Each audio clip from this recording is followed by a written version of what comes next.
Hello and good evening. To be the man, you gotta beat the man. There's one man in particular we'll talk about in today's episode. Yes.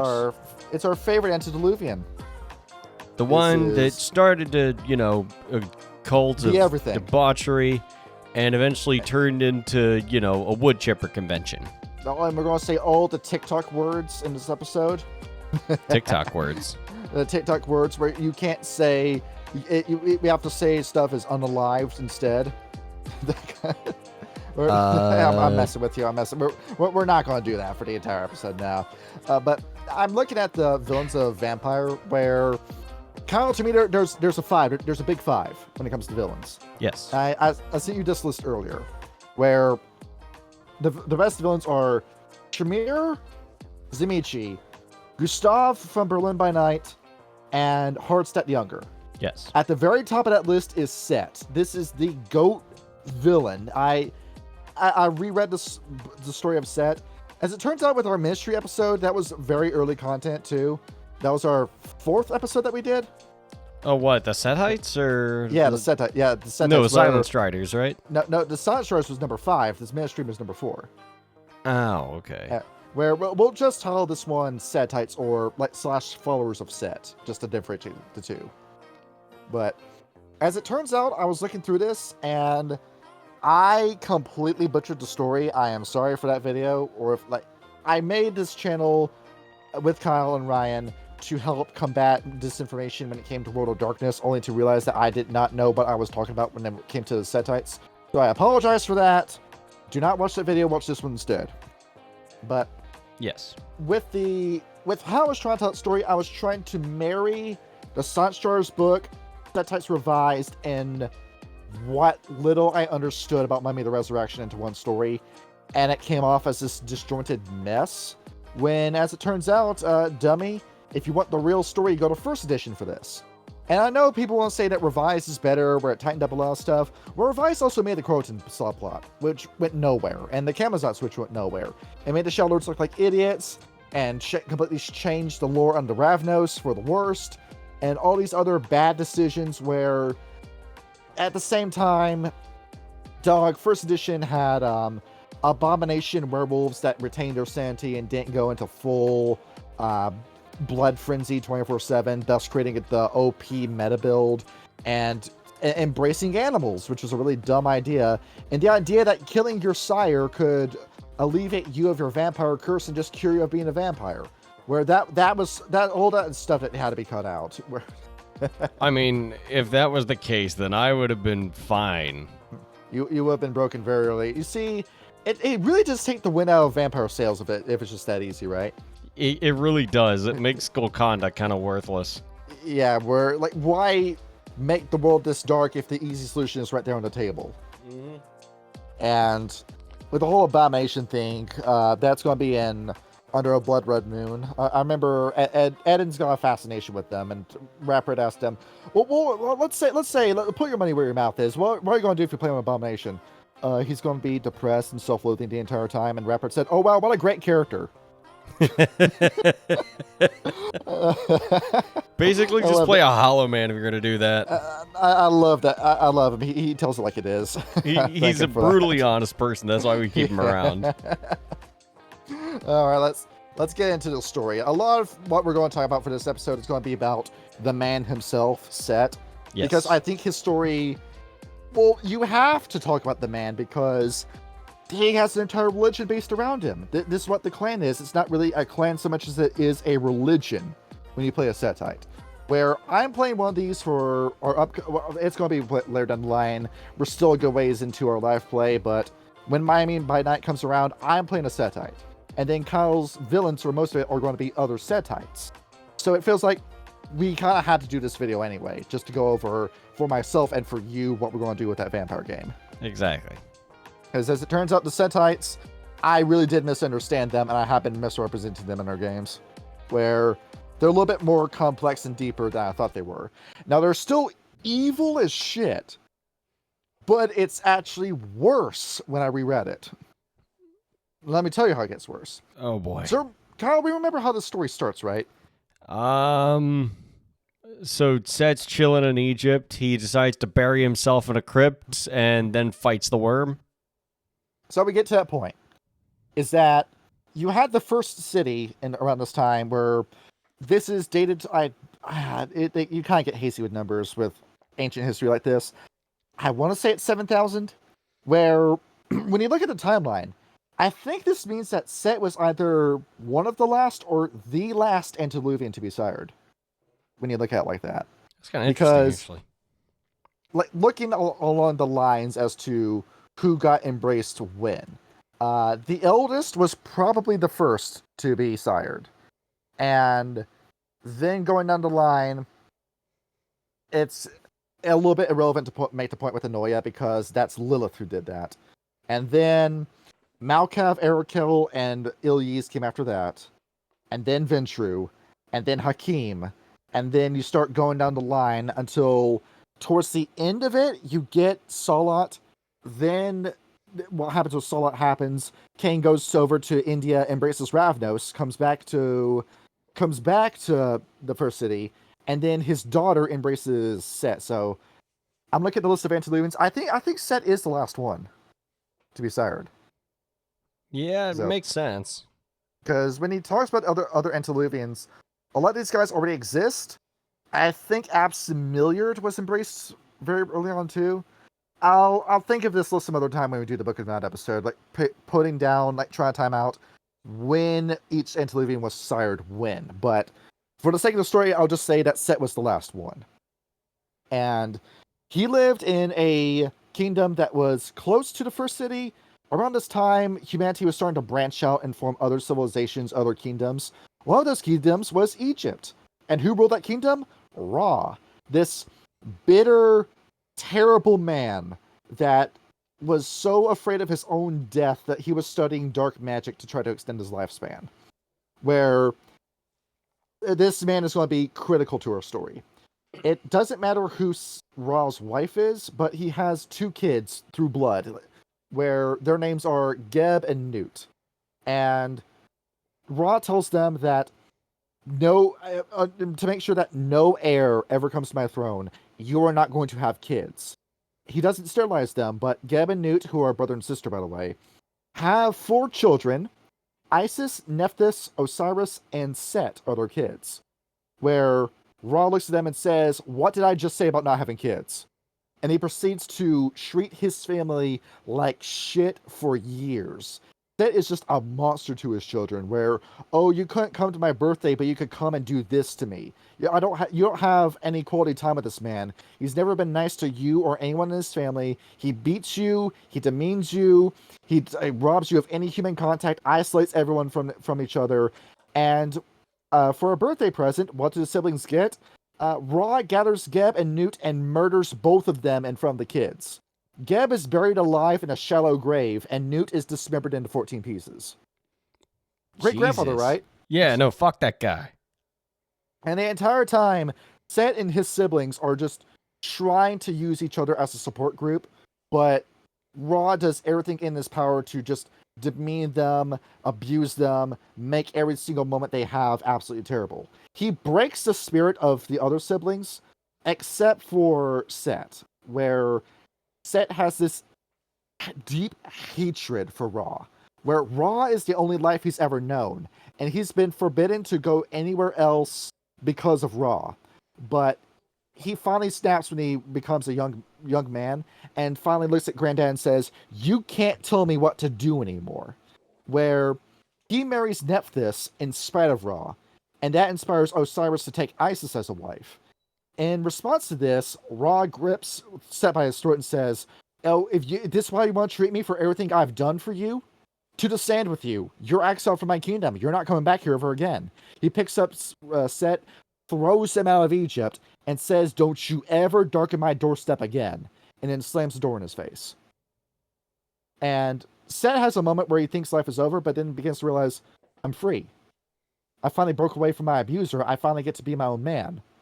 But then Set realizes he doesn't even know where to begin with being his own man. When you have an entire life where you've just been under one abusive parent, what do you think you're going to do when you're finally free of that person? Where do you think you're going to go? to somebody who's arguably even worse. Like, you remember when we talked about this wasn't part of the episode. I talked to you about Robert Crumb, the guy that made Fritz the Cat. Yes.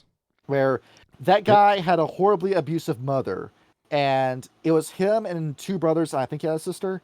Well, the sister didn't receive any negative treatment whatsoever. Him and the brothers did, where she was setting him up for failure in a lot of ways, telling him that you weren't going to make anything of yourself. You got to be sexually repressed. I'm not going to let you be around any women in the house. Robert Crumb got sick of it and cut his ties and left, and went off to be the very controversial figure he is today, where the man has been accused of a lot of sexual stuff, where I can neither confirm or deny anything he's done.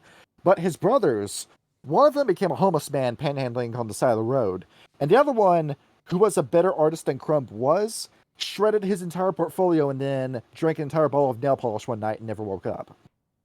Jesus. That's what happens to you when you're under a guy who's that overbearing and that controlling over your life. You don't know where you're going to go after that. So Set has no idea where he's going to go. He goes into Assyria, where, Nineveh, one of the most evil places on earth. You remember the story of Jonah, where God was about to smite the entire place for being so wicked, is where Set goes. And while he's there amongst the wickedness, he meets this absolutely beautiful woman. In her, he sees both his sister wife, Nephthys, who he misses dearly, and his mother. And he approaches her and says, I don't know how I'm feeling around you, but I've just got this feeling in my gut. You're the most beautiful thing I've ever seen. Can I please be with you tonight? And he spends the rest of his time with this woman. And when the night's done, she tells him her name. It's Zillah, Cain's daughter. Oh, I see. And Set looks at her and says, please, this is the best night you've ever given me, where I don't know what kind of life I'm going to live after this. Can I please go with you? It doesn't matter where it is, just anywhere. Zillah tells him, I'm sorry you can't go down the road that I'm going to go down, but I can take you somewhere else where I know people that feel the same way as you do, and you'll finally be amongst people that think and act just like you. Where Zillah then embraces Set, and Set, while he's embraced, in the middle of his own soul, of his own mind, he's in darkness, where he looks around. He thinks he's in the abyss. He thinks he's in this idea of hell.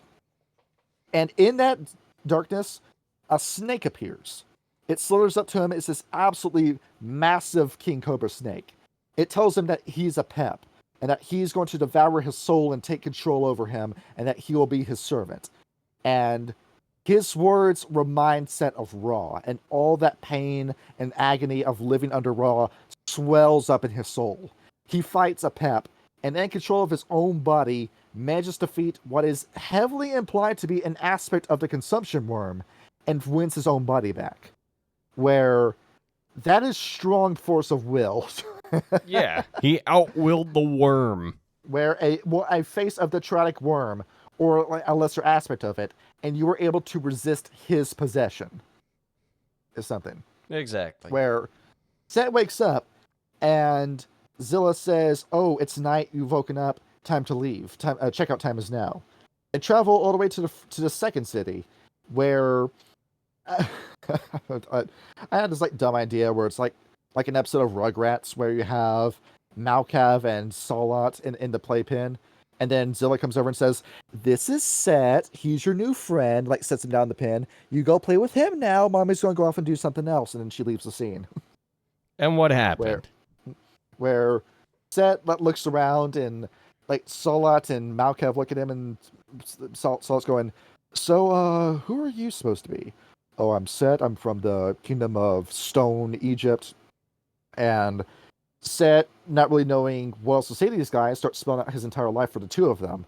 And immediately, through his vulnerability, forms a deep bond with Salat and Malkav, where we've discussed in other episodes, these three, for a period of their lives, were inseparable. They were besties. Where everything they did, they talked with each other when it came to anything. Where Set finally found two people in his life that he could confide in. Where in Malkav and in Salat, he found a deeper connection than he did with his own brother and sisters. Where you had one of my favorite conversations in all of World of Darkness Malkav and Set debating about what reality is. Where, if you remember that conversation, Set says that reality is decided by me, where I decide what's real and I can tell what's real and what's fake. While Malkav replies, I'm crazy and I have the power to make other people crazy. You think I know what's real? No, reality is something that's negotiated amongst multiple people. You don't get to decide what's real for yourself because that's mental illness. And the two of them couldn't reach an agreement as to who was right and who was wrong between the two. Yeah, I do remember we read that exchange. Yeah, that's one of my favorite conversations in World of Darkness. And you remember how this relationship became strained, right? Who was the first one to leave? Yes. Where Salat was the first to leave the group because the Bali came back. Where these three people that he shared his blood with came back and then started the Bali Wars, where Cain has to go up, clean up his mess. Salat, either in shame or guilt, walls himself off and has to rely on Genevieve, where Set sees her as this woman that he embraced just to be his echo chamber, and locks himself into a room for 14 days. And then it's just Set and Malkav, where the two of them are talking, where Malkav says, so remind me how you got these snake powers? Oh, snake powers. Oh, you mean you can't do this? Or Set shows off Serpentis, and Malkav says, no, I can't do that. Can you do this? And Malkav uses dementation. And Set was saying, did you go into a coffin like I did when Zill embraced you? And Malkav says, no, I didn't do anything like that. Well, what will happen if I did go in a box? In that kind of box, where Set, to the best of his ability, recreates his embrace with Malkav, where Malkav's already embraced, it doesn't really go anywhere with him. But Malkav has a vision, and it's of heaven. And it freaks Malkav out to the point where he refuses to tell Set what exactly he saw in the Kingdom of Heaven. It just freaked him out that badly. Where, Kyle, do you want my theory as to what I think Malkav saw? See, from what I understood is when we were first talking about it, he didn't necessarily see heaven. Wait a minute. I thought that the whole idea behind Malkav's madness was that Cain cursed him with the knowledge of heaven. Yeah, like the knowledge of life and death, where that whole experience, when Malkav relived that entire embrace process all over again with Cain. So why would he have seen that again if he was in the tomb? Where it freaks him out, where it's recreating your embrace, right? Yes. So the ritual that Set was doing with Malkav was to reenacting his embrace, which is exactly what happened. And Malkav saw the exact same thing he saw when Cain grabbed him. Oh, okay. So, that makes more sense. So as it turns out, you just relived your trauma with a guy when you thought you were going to show him something cool. Well, that's a terrible way to end a friendship. Where that's not the game ender with Set and Malkav. Like, things are a little bit weird after they do that, but eventually Set decides, oh man, I've been hearing a lot about Egypt lately. I heard that Ra finally died. Malkav says, "Were you going to go to his funeral?" No, I hate the guy, but I want to see what happened to the kingdom. And Malkav says, well, what's stopping you? So Set packs up, heads out to Egypt, where he finds Osiris is the new king. Where Ra died, and all that shadow magic that Ra was doing, it couldn't give him eternal life that he was looking for. And he finally had to admit that he had to give the kingdom to someone else. Osiris, who was a thoroughly broken man under Ra's abuse, was the perfect candidate. Where Osiris said, you're Pharaoh, and your condition for this, I'm going to watch you from wherever I go or where I die. And if you are not propagating me as a god, if you're not telling people to worship Amun-Ra, I will come back and I will take everything away from you. And Osiris does exactly that out of compliance, where he's so afraid of Ra that he continues to follow his abuse after he dies. It's that deeply ingrained in him. And Set comes back and says, oh, brother, I see he's finally gone. We're finally free of this monster. Can we please rule Egypt together? Osiris responds by permanently banishing Set from Egypt. Oh, good job. Where that absolutely infuriates Set. Where he goes back over with Malkav, talks it over with him, and through his conversing with Malkav says, you know you can embrace all the people, right? I can? So, yeah, see, I got this posse right over here, Malkav points over. So Set realizes I can do that too. He starts embracing a whole bunch of vampires that would become his most devout followers. And he goes back into Egypt. As it turns out, Osiris is a vampire, where he got his. It's a little ambiguous where he got his powers from, but given his discipline spread, it is heavily implied that La Sombra was the one that embraced Osiris. Now, we don't know why La Sombra would do that, but that's where he got his power from, more than likely. Where, Kyle, don't you see like a little bit of irony in that a guy that's propagating a false sun god was embraced by a guy that was seen as his clan as a god of darkness? Yeah. From darkness will come light. The thing is, between the sires, Malkav and Solat taught Set everything about being a vampire and what all the weaknesses and powers were. Osiris never got that speech. He had to learn the hard way about sunlight, had to survive that, and then never learned any of the tips and tricks about being a vampire. So Set comes in and just sweeps the floor with Osiris, where he stakes him, drags him out, and says, "Here, you love Ra so much, let me remind you just what Ra did to us." And he kills Osiris the same way that Ra killed Newt, cutting him into 14 pieces and then scattering him into the sand. Yep. And then Set walks into the pyramids, and what does he find? Isis, who has fled for her life.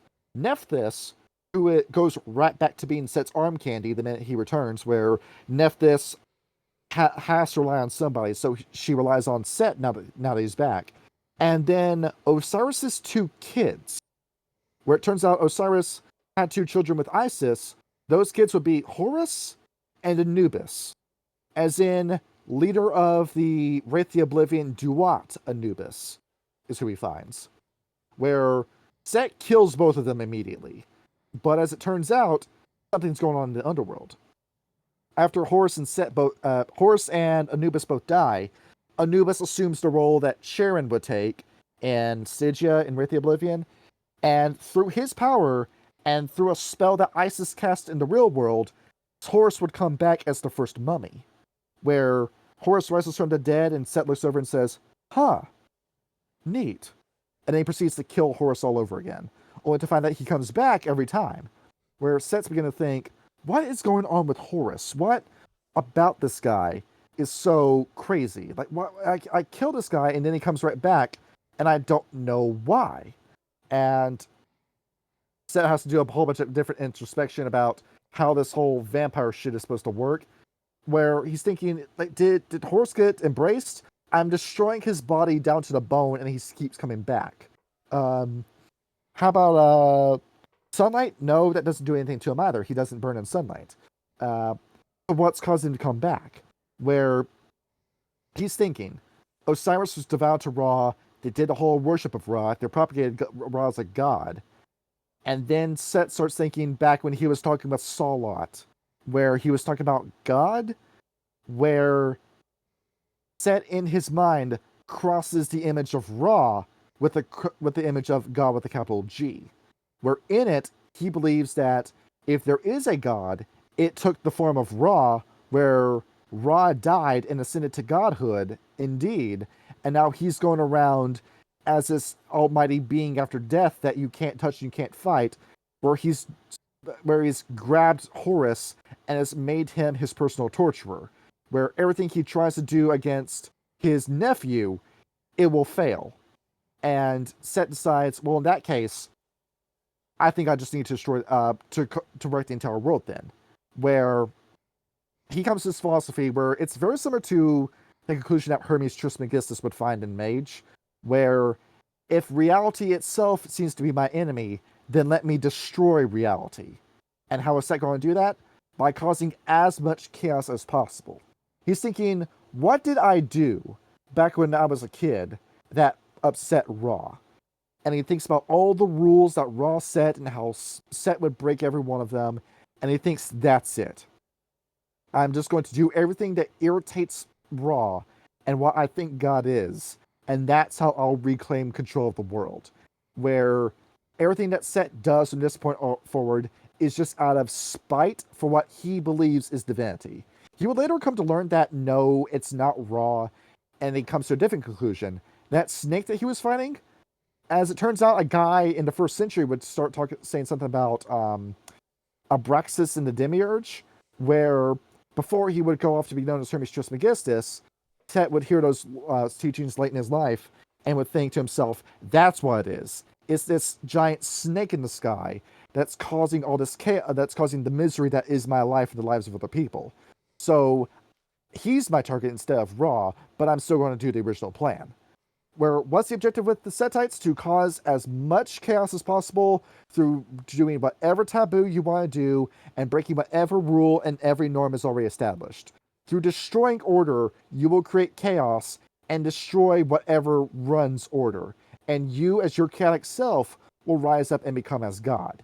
That is what Set believes, and that's what all of his followers believe. I'm going to be honest, it sounds like a shit idea.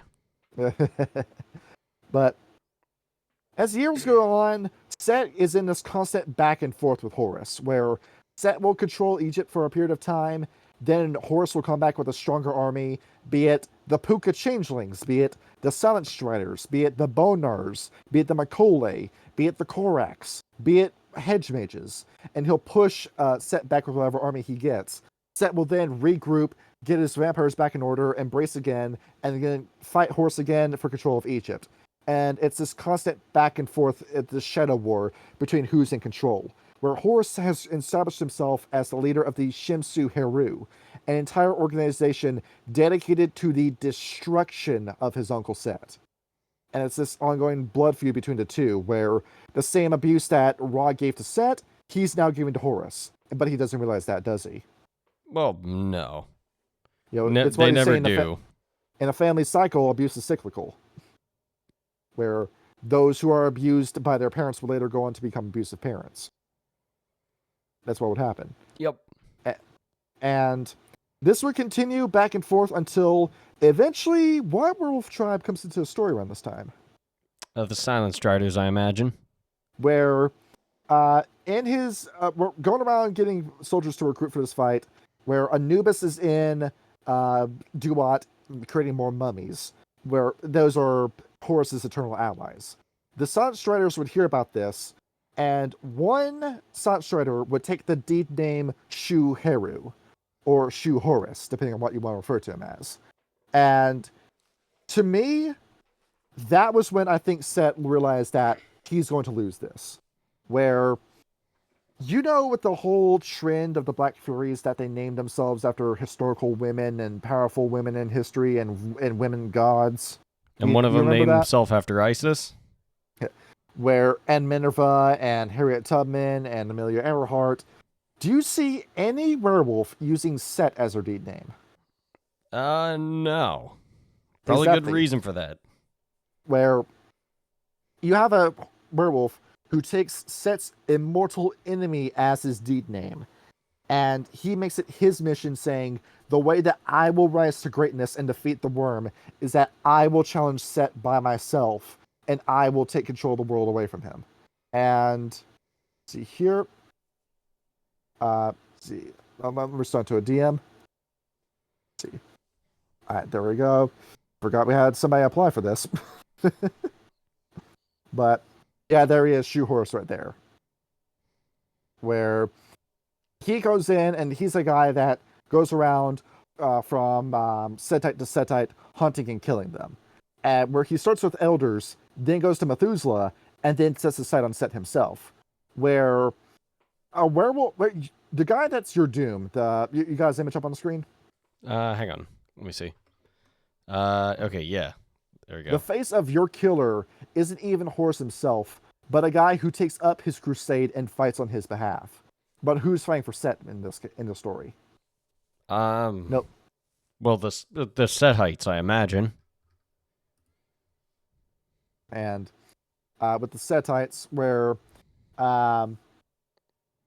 they weren't around when Shu Horus attacked, so it looks like Shu Horus is having a very easy time. That's because it kind of was, where every Methuselah and Elder was away from Set's temple during this time, where you had Osiris present for some of these fights, but Osiris would die a second death and then stay dead. Now, whether or not he was around for Shu Horus's invasion, I think is a little inconsequential, but Horus runs in and has this gigantic battle with Set where he wins. He manages to fight an antediluvian head to head and sends him into torpor. Where, goat werewolf right there, right? Yep. And as it turns out, we can't land a killing blow. Well, how is that? Serpentis has given Set something along the lines of diamond skin, where they're trying to cut off the head, they're trying to smash the heart. It's not working because you can't pierce the flesh. So while they're thinking, well, maybe we can just throw him out in the sun and have the sunlight kill him. Shield Horse's packmates are saying, "Hey, boss, look outside." And as it turns out, now every Methuselah and of the Setites is coming their way, because they sense that their blood daddy is in danger, and they're all coming to save him at the same time. Shield Horse begins to realize that he doesn't have time to confirm the kill, and just gets out of there. Where, that sounds like the end of the story, right? Yeah, sadly. But as it turns out, first edition says something that, for whatever reason, Revised just didn't bring up. Set gets back up after that fight. Where, yep, it takes a few hundred years, but then Set pushes his sarcophagus off that his Setite followers made for him and said, "Oh man, what happened? Sir, you got beaten by a werewolf. What?" And then that leads to Set creating the three curses, where, "Oh, you put me into torpor? All right, fine, motherfucker. Here's your three curses.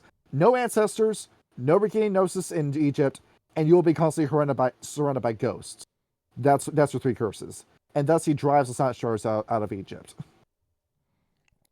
Pretty shite, I will say. And then Set's dusting himself off, saying, all right.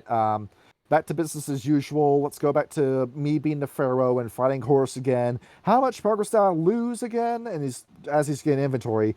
As it turns out, there's a new threat on the block: the Assamites. Hello, 3HB. I am so sorry I did not ping you earlier. Hello. There it is. The Assamites come into play around the story, where, as it turns out, who is the antediluvian of the Assamites again? Of the Assamites, that would be Hakim. And what is Hakim's mission? Kill all vampires. So you thought you were going to have your kingdom back after you pushed out the Silent Shredders, but then it turns out that every Assamite is now invading Egypt. And you remember how the description for how they were killing the Setites? That they were putting them in coffins upside down in the sun with a single hole that would cut them from groin to head?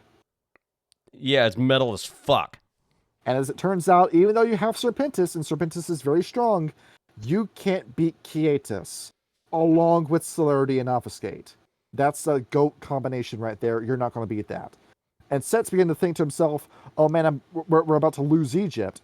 As he's thinking about going in and fighting himself, only to realize that him and every other antediluvian, torpor is now a thing that they're going through, where going in and out of this deep sleep is going to be a thing. So Set's thinking that this is going to be how it ends, right? The Assamites are eventually going to find my tomb and kill me in my sleep, and they're going to do what the Silent Stars couldn't do. It looks like the writing is going to be on the wall, but then the Second Bali Wars happen. Good old Nurgle returns from the grave, and then the Assamites turn their attention immediately away from the Setites and go right for the Bali. Whew, bought some time, right? Yep, a little bit, but not much. And the Setites were thinking to themselves, okay, now it Set's back. Set, what's the game plan? And Set says, okay, give me a rundown as to who is where. And they think, okay, so you said something about a Roman Empire? Yeah, a Roman Empire. They're the new players on the block. They're this massive empire that's taken over Europe. And this is the land they span over, and this is their money, this is their military. And Set says, we're going to get this woman called Cleopatra, and she's going to infiltrate the Roman Empire for me. Now, Set would eventually fall into torpor again before he could see the fruits of his labor, but thanks to him, the Setites were able to infiltrate Rome and begin what they're known for, the black market. You want to buy something crazy? You want to buy some opium? You want to buy some weapons? You want to buy some people? Guess what? We were guys, right? We were pushermen. Yep. Anything you want, we got for sale. But can the Setites really expand around this point? Because Egypt is their only territory. And the elders are thinking to themselves, okay, what if we go west? Nope, can't do that. The Bonars and the Sanstros are in there. Okay, what if we went east? Nope, Assamites.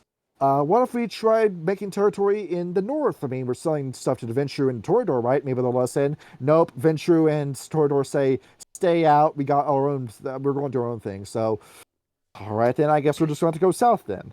So the Setites go south into Africa and say, hey, you got this African pagan snake god? Well, guess what? We know that snake god, and I can become that snake god and start doing the whole Libon, I'm a demigod hustle in Africa. Good job. But they're looking around at the grand geopolitics of vampire, and they're thinking to themselves, you know, we could get involved in this. We could throw a hat into the ring and decide what clan gets to live and who gets to die. But let's face it, how we're going to win this is through Set. And while Set's asleep, let's just sit on our hands and just let everyone destroy themselves instead. And that sounds like a good idea because what happens around this time? Carthage and Rome argue with each other, where the Setites look over at Carthage and they're seeing the Bali and the Bruja, and they begin to realize, wait, hold on, Bali. That's going to attract Assamites. Oh shit. They go over to the Ventrue and say, hey, you know that the Bruja are doing this with the Bali? They're doing what? And they go over to Carthage and raise it, and then the Setites say, well, thank you for doing that, but by the way, we gave you information, you're going to have to pay us for that. And that's the whole hustle they got going on, where they saw what the Ventrue did to the Assamites, no, not the Assamites, to the Bali, and begin to think to themselves, oh shit, if we ever run afoul with the Ventrue, they could kill us. Let's try to appear as docile as possible, just to, make sure that we never attract the ire of the Ventrue. And it looks like everything's going to be fine, right? Because you just gotta wait for Set's time clock to go off, right? And he'll wake up and solve all of our problems for you. But as it turns out, no. Because the same day that Jesus Christ is crucified, Set's temple collapses and his coffin vanishes with him in it. It's the power of God. Yeah, like God himself came down to smite this guy. And he is a force of the world of darkness, so yes. And the Setites all looked at themselves and said, well, shit, what do we do now? And the plan is same as always, just keep your head down, don't say anything, don't do anything to attract attention to yourself, because now you really aren't in a position to do anything geopolitical. And that's how that's what the next several hundred years look like, where the Setites don't come up again in history until the Camarilla begins to form, where the Anarch Revolt happens, and they're looking over at Spain and saying, oh, look at what those idiots are doing. Look at what the Bruja, the Zimici, and the Lasamba are doing. But don't you guys look like a bunch of idiots? And then they don't have to worry about the Assamites anymore, because the Assamites are tearing themselves apart over Islam.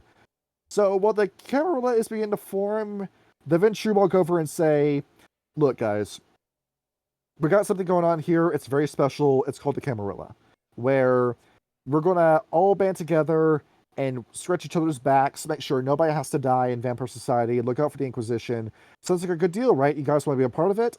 And the Setites know that this is a ticket, where if they join with the Camarilla, then they're going to be set, they're going to prosper, they're going to get all this land. But then they ask themselves, is this something that Set would do? And they think to themselves, and aren't all these other vampire clans talking about God with a capital G and saying he's real, and what Camarilla also looks like a force of order, right? Thanks, well, let's go no fuck thanks. it up then. Yeah, we're just going to turn away your invitation. Sorry, guys, we'd rather do this on our own. And the Camarilla will say, are you sure? All right, it sucks because we really want you on our team, but we got to do something with this invitation. I guess we're going to give it to the Bruja then. Where they made better foot soldiers anyhow. Yeah, can you imagine what the Camarilla would look like if the Setites were in it instead of the Bruja? It'd be worse in every conceivable way. Honestly, the Setites not joining the Camarilla was probably one of the greatest things to not happen in the world of darkness. The world will be so much more infinitesimally fucked if the Setites joined with the Camarilla. And they would be everywhere by that point, right? Yes, and then, there would be, you could, I can't even say some of the shit that would happen because we'd get banned. And the only other time the Setites pop up in history again is when colonization happens, where the Setites say, "Hey, new world, what's over here?" And they go on a boat with the conquistadors and go all the way over to South Africa and say, "Whoa, what is this? What's in the peace and pipe? Is this ayahuasca?" And they all do ayahuasca and think and this start seeing Set again, and they're having visions of them, like what reality would look like if they win. And they decide that they really like it here in Central and South America because it's filled with drugs. But then, who kills all Native Americans around this time? The people that are with Sabat and Camarilla, and looking at the other groups and saying, "Oh, what the fuck? These guys weren't doing anything. What'd you kill the natives for?"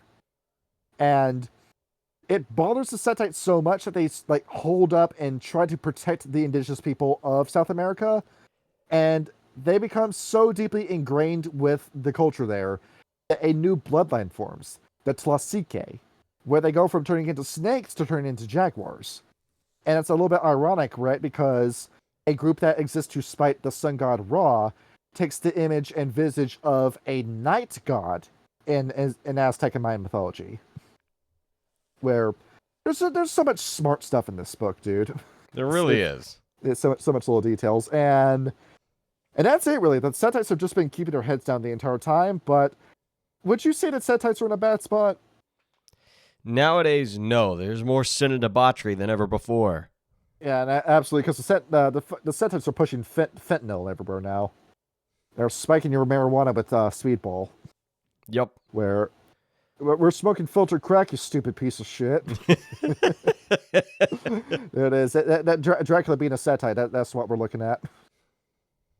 But what happens to how does the story end? Like how do we get to the end of the story here? Where you gotta think about this. Where this is what I think is one of the best parts of this, where the whole thing of Set vanishing when Christ is being crucified, where Set's whole return is that he's not going to be the Messiah you think he is. He's instead ordered you to go and save yourself to break reality. Meanwhile, Jesus put himself on the cross and died for everyone's sins and broke the veil that night. Is what happened. So yes. I feel like that goes to show what kind of false Messiah Set is. Because when he does return, it's not the salvation you think it is. Because we'll talk about Setite culture in a minute. When Set returns in the Nightshade scenario, he's so disgusted by how degenerate his own clan has turned into, where he says, "Dude, when I said cause turmoil, this is not what I meant." And instead, he immediately kills every member of his own clan and steals their blood and power. And then he gets this massive boost because he mass diabolizes his own clan. And then uses that power to forcibly control the minds of Enoya, Malkav, Arakel, Lasombra, and Absimiliard in one night. What the fuck? This is when? And Gehenna. Oh, yeah. I'm like, that sounds like the end of the road. And that's exactly what it is. Where Malkav says, "Hey, bro, you're back from the dead." And he says, "Yeah, what have you been up to?" And Malkav says, "Oh, I just became a being of abstract thought. What have you been up to lately?" Well, I came back from the dead, and now your mind is mine. Oh, cool. Let's take over the world. Let's do it. Your soul is mine. And then in the Crucible of God scenario, the Setites do this massive ritual that summons Set. He rises out of the underworld because, as it turns out, that's where he's been the entire time. And Set says, "All right, look, guys, I can return to the world, but Gehenna's happening. Everyone's going to destroy the world. Instead of just, sinking on this ship that we know is a sinking ship, how about you come to this world that I made in the underworld, and we can just live there forever?" And all the Setites say, "Sounds good," and just jump into the hellhole. And then, ironically enough, the Setites win in that scenario. They basically just, peace out. They have a world where they can just live forever as themselves. Where being disgusting degenerates with no consequences. It's not the world that Set was really wanted, but it was the closest he was going to get. Meanwhile, Jesus is now at the right hand of God in heaven, where if he wants anything, he can have anything. And his message and his word isn't extended to just people that have his blood or people that destroy their lives for the amusement of the Setites, but to anyone that wants to accept the word. Where this is why I feel that Set is such a fantastic villain, because you know what Set really is? When you crack him down to a nutshell, What's that? He's this abused little boy whose granddad was mean to him, and it had to be everyone else's problem along with his. Well, yeah, basically, he is just the product of abuse and never coped with it. Where he wants to portray himself as this great intellectual that's going to free the world from itself, when really you're just the same sad and confused boy that you were the night you met Zilla. Yeah, basically. And he's never going to be anything other than that because of the nature of the vampire curse. So you will be the person that you will be for the rest of your life from the day you were embraced. So, in a way, he is a very pitiful villain. Like, of tremendous power, but a pitiful one at that. And that same demiurge that he's trying to fight, that's the defiler worm that he's looking at. You beat the consumption worm, but you can't defeat the defiler, who's doing the same tactic as you, sitting on her hands and waiting for humanity to destroy itself. Hang on, was that a pep that he fought? Was the defiler worm? A pep would be the consumption worm in this case.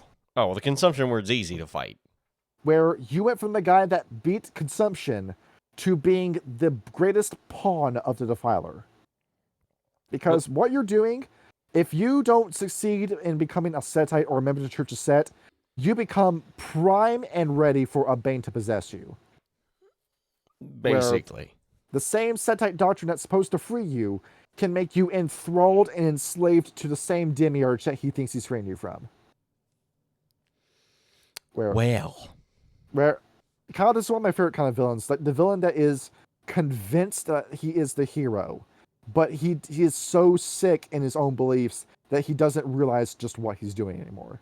And in doing so has made himself the greatest evil. The road to hell, paved with the goodest of intentions. See.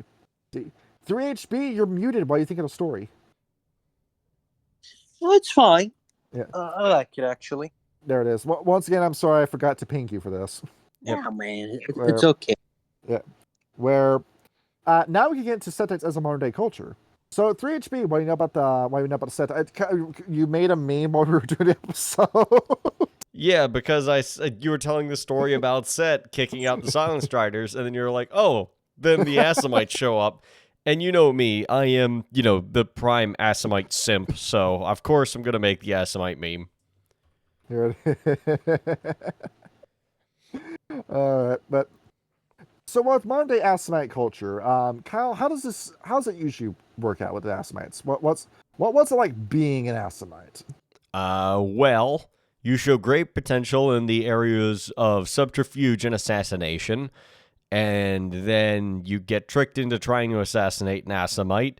The Assamite fights you if you manage to, keep him on his toes. The Assamite goes, I belong to a certain society that could use your kind of talent. It'll be a long time of training, but if you come back to the Middle East with me, you'll get to meet all of my bosses. They'll decide if you're worth, training up. We'll give you 14 years of training. You'll start to learn the abilities. And then after you prove yourself to us, you can become like me and live forever. And then 3HB, how are you selected as a Setite? Basically by being a conniving bitch. Yeah, that sounds about right. Like one is virtuous, the other one is disgusting. And a drug dealer. That's the one as well. Hey, kid, you want to buy some cocaine? You'll see this fentanyl. Yeah, you'll see that very similar with the Bruja of today. There is a massive divide between old Setites and new Setites, where the old Setites will make you think they're intelligent, but they're just as deluded and deranged as a Bruja.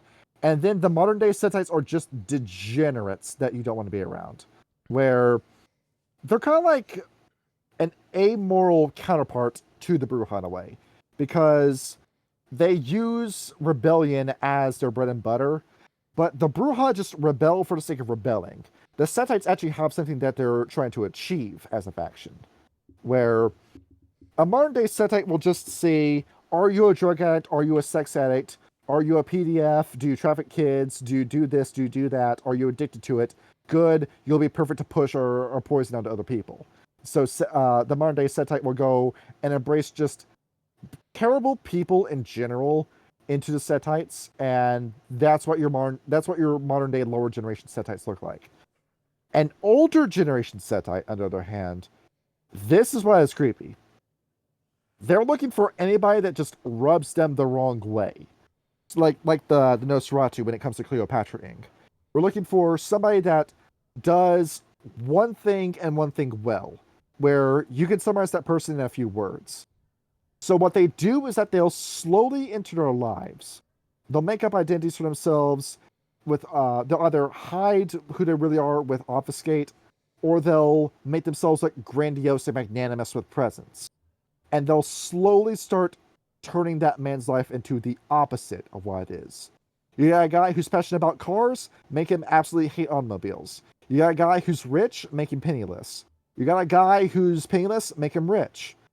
Just do the reverse of what that guy is, and turn him into somebody that, when he looks into the mirror, he won't recognize his own face.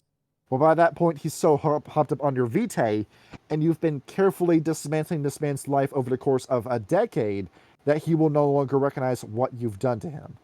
He'll look back at himself from 10 years ago and say, I don't really see myself doing that today. I don't know why I did it in the past. Because of you. Because of corruption being the name of the game.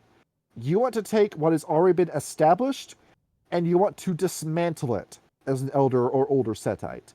You want to say, the way that we're going to bring set back and the way that we're going to free the world is by creating an everlasting opposite day, where everything that you thought was established in concrete will be destroyed. Where the old Setites, they're not trying to sleep with kids. They're trying to get you to do that. And you don't realize that they're doing it until you're already in bed. That's what I find sinister. They're not trying to destroy your life. They're trying to get you to destroy your own life on your own free will. Yeah, it is really fucked how it's just all manipulation. It's like, oh, I'd never do anything like that, but this guy seems like he's got a demon in him. Let's crack the cage a little bit. Where, to use that example of the character we're making for Rage Cross Miami, where the character I'm playing as is not Egyptian, he's Japanese, where when it comes to embracing, the Setites would prefer it if you have Egyptian heritage or if you're Arabic, but they will embrace anyone who is any skin color after the corruption process is complete. Where, Cal, you remember like the basic idea for Nozomi is that he's this son of a shogun in what was the Bakumatsu era of Japan. Yes. Where you're this son of the shogun, where if the shogunate succeeds in the civil war, that you'll inherit his kingdom and that you will have your entire life laid out for you on tracks, and you seem perfectly okay with doing that. So this image of a traditional Japanese man, let's start corrupting it. Because you remember that we have Mona as his sire, where she comes in, let's turn you from the traditional handsome Japanese body shape, let's fatten you up for first part. Get you to look undesirable, and you won't notice it. Let's slowly start putting an anti-Japanese rhetoric in your mind where you begin to hate your own country, and that you want to see the rest of the world. Let's have you disregard the family unit, and that you don't want to be around your family, you want to be your own man. And then to finally break the connection that you have with your father, get in bed with me, a black woman, in a household where you're fully expected to marry a Japanese woman. That's what ends up breaking Nozomi from his family and fully corrupts him. And by that point, he's perfectly okay with it because he's just been so thoroughly seduced by his sire. Is how that story works. Yep. He became a simp and it demolished all of his tradition. Yeah, the absolute reverse of it, where he became a man that had tradition first and foremost to a hedonist who only ever looked out for himself. It's the whole idea with embracing your Setite. Yep. Where it's very similar to the La Sombra means of embracing somebody, where the La Sombra will just ruin your life for fun and then embrace you and then make your life a living hell under their rulership. Well, the Setite, it's, behold, I freed you from the life that was on rails for you. You're now your own man, and I've convinced you that you're your own man. Let's go do this to other people. Where, oddly enough, there is a kinship and communion amongst other Setites, because the Setites are very close-knit with each other. Where They ruined your life, but you're not cursing them until the day you die like you do with the Ezreal Sombra. You're thanking your Setite Elder for freeing you from the life that you were going to live. And that you finally get to be your own man making your own decisions. But did you really come to that conclusion on your own? Is this your decision, your life that you're living by this point, Kyle? No, you were coerced, seduced, brainwashed, and corrupted into doing so. It is not the natural state of man to wish to do harm to others. You must be coerced into doing so. But at the same time, they're not immoral, they're amoral. Because the Setites also have a history of going around and finding absolutely despicable people that are doing what they're doing, as in child trafficking, drug addiction, and crime, and they'll get them to go cold turkey on drugs.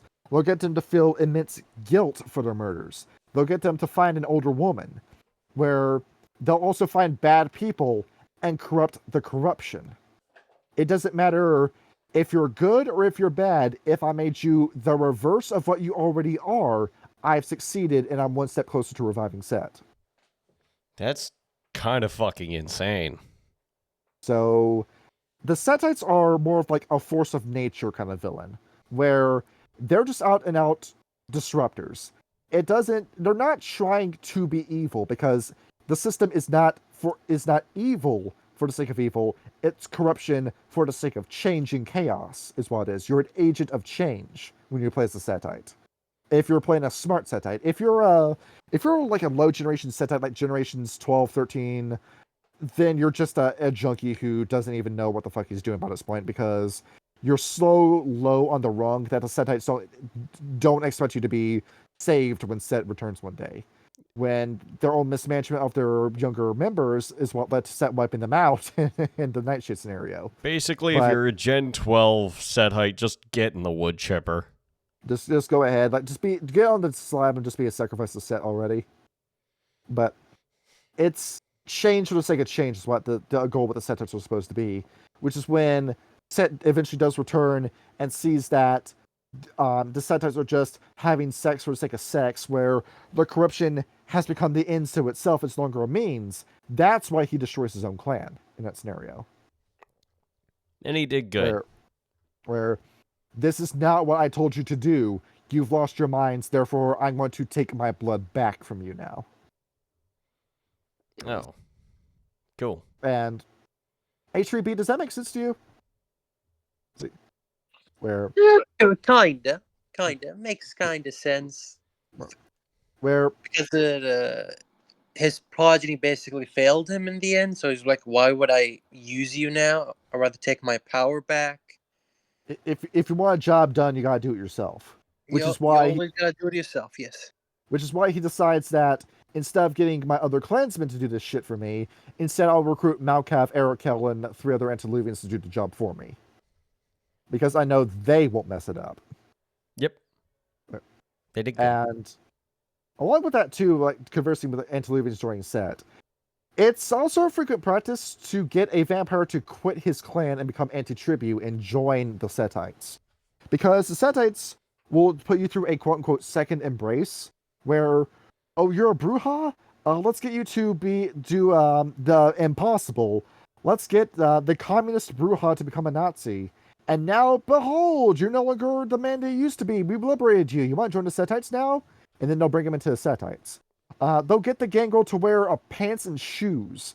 They'll get the Malkavian to start taking antipsychotics. They'll get the Ventrue to quit his job. And then in doing so, they'll recruit more Setites. That'd be a funny-ass vampire campaign where literally it's just, a Setite and a Ventrue in the movie Office Space. Yes, you convince a Ventrue to liquidate his assets, resign, appoint a heir, sell off his mansion, and then just drive into a Chevy. Basically.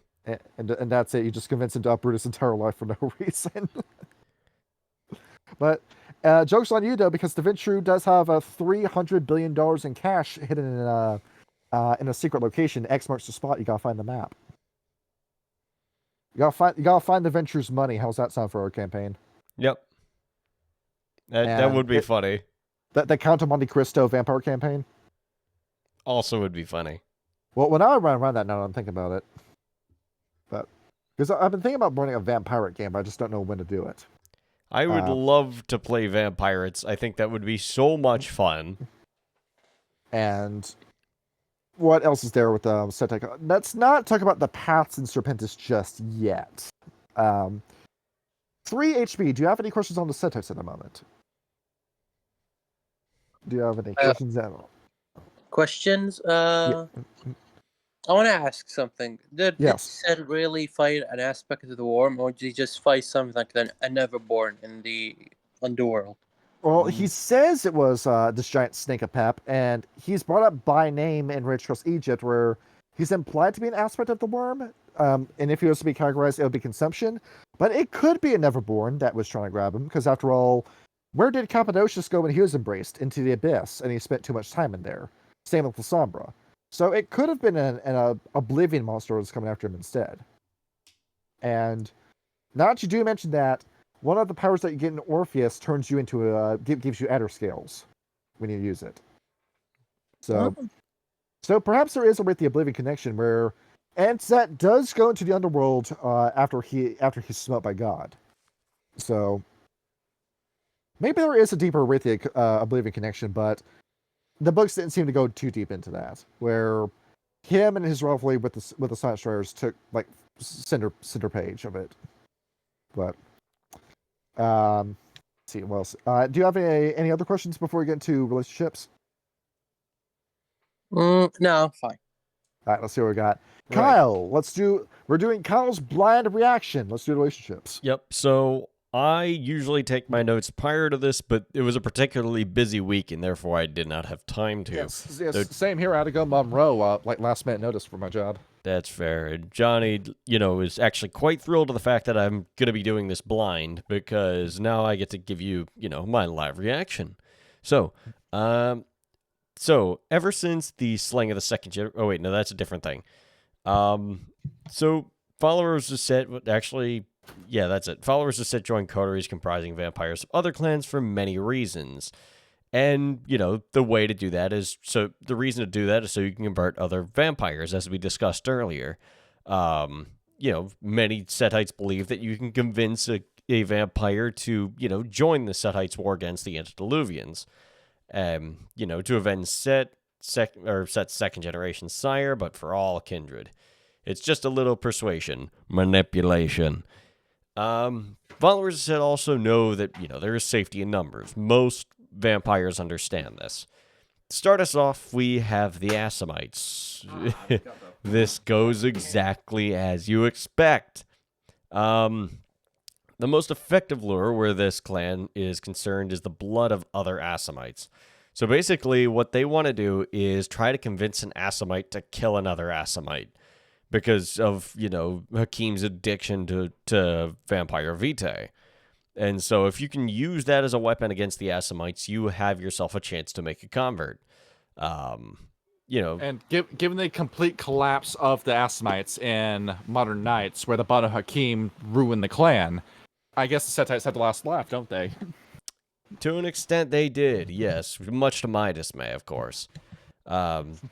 Basically, get them to cheat upon the blood tithe they pay to their elders. Just destroy it. Establish rebellion within their own ranks. This is a new one. I haven't actually heard of these guys before. Bane mummies. These dangerous These are mummies that have been taken over by the worm and have been turned from forces that were fighting against forces of death and entropy into a force of death and entropy.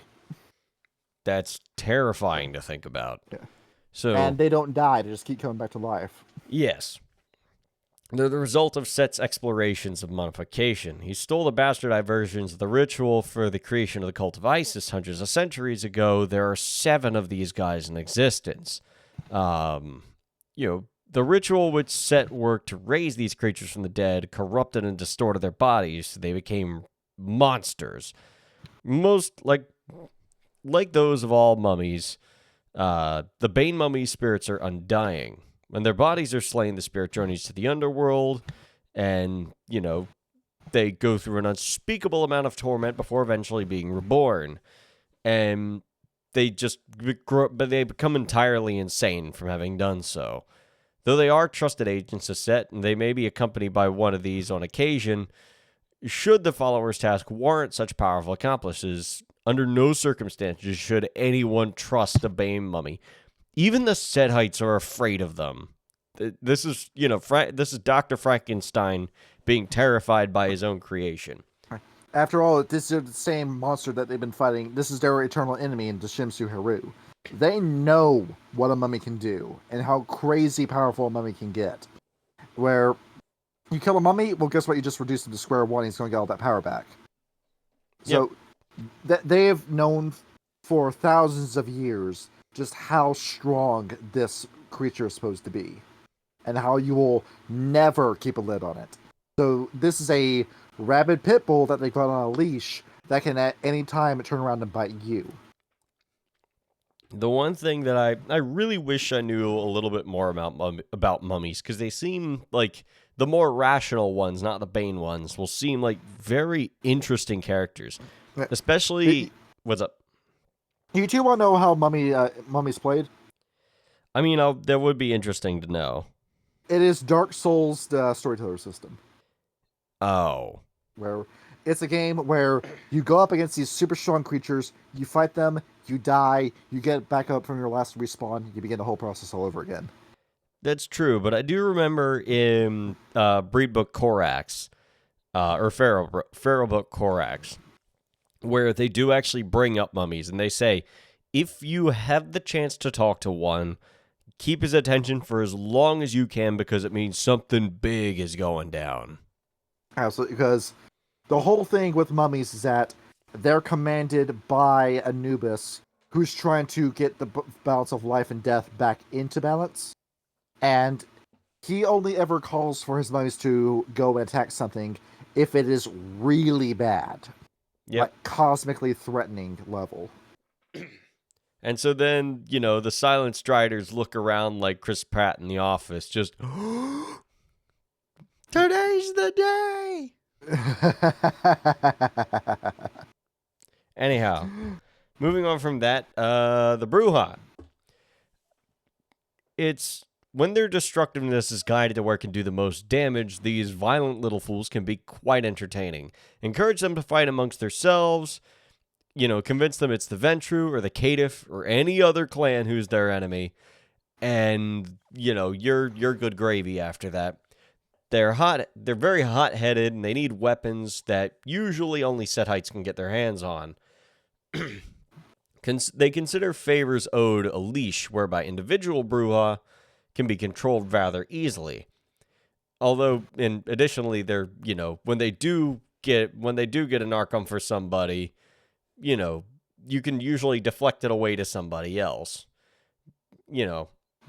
Various causes which the Bruja can take to heart should always be encouraged. Basically, just go, hey, it's the old Florka cows meme where it's like, you see that guy over there? He doesn't like JoJo, and then he just frowns at him. That's the Bruja. The Bruja are very easy to control, don't you agree? Unless they're Ragnar, in which case, because every one of them is just an NPC by nature. The political sense of NPC, of course. Basically.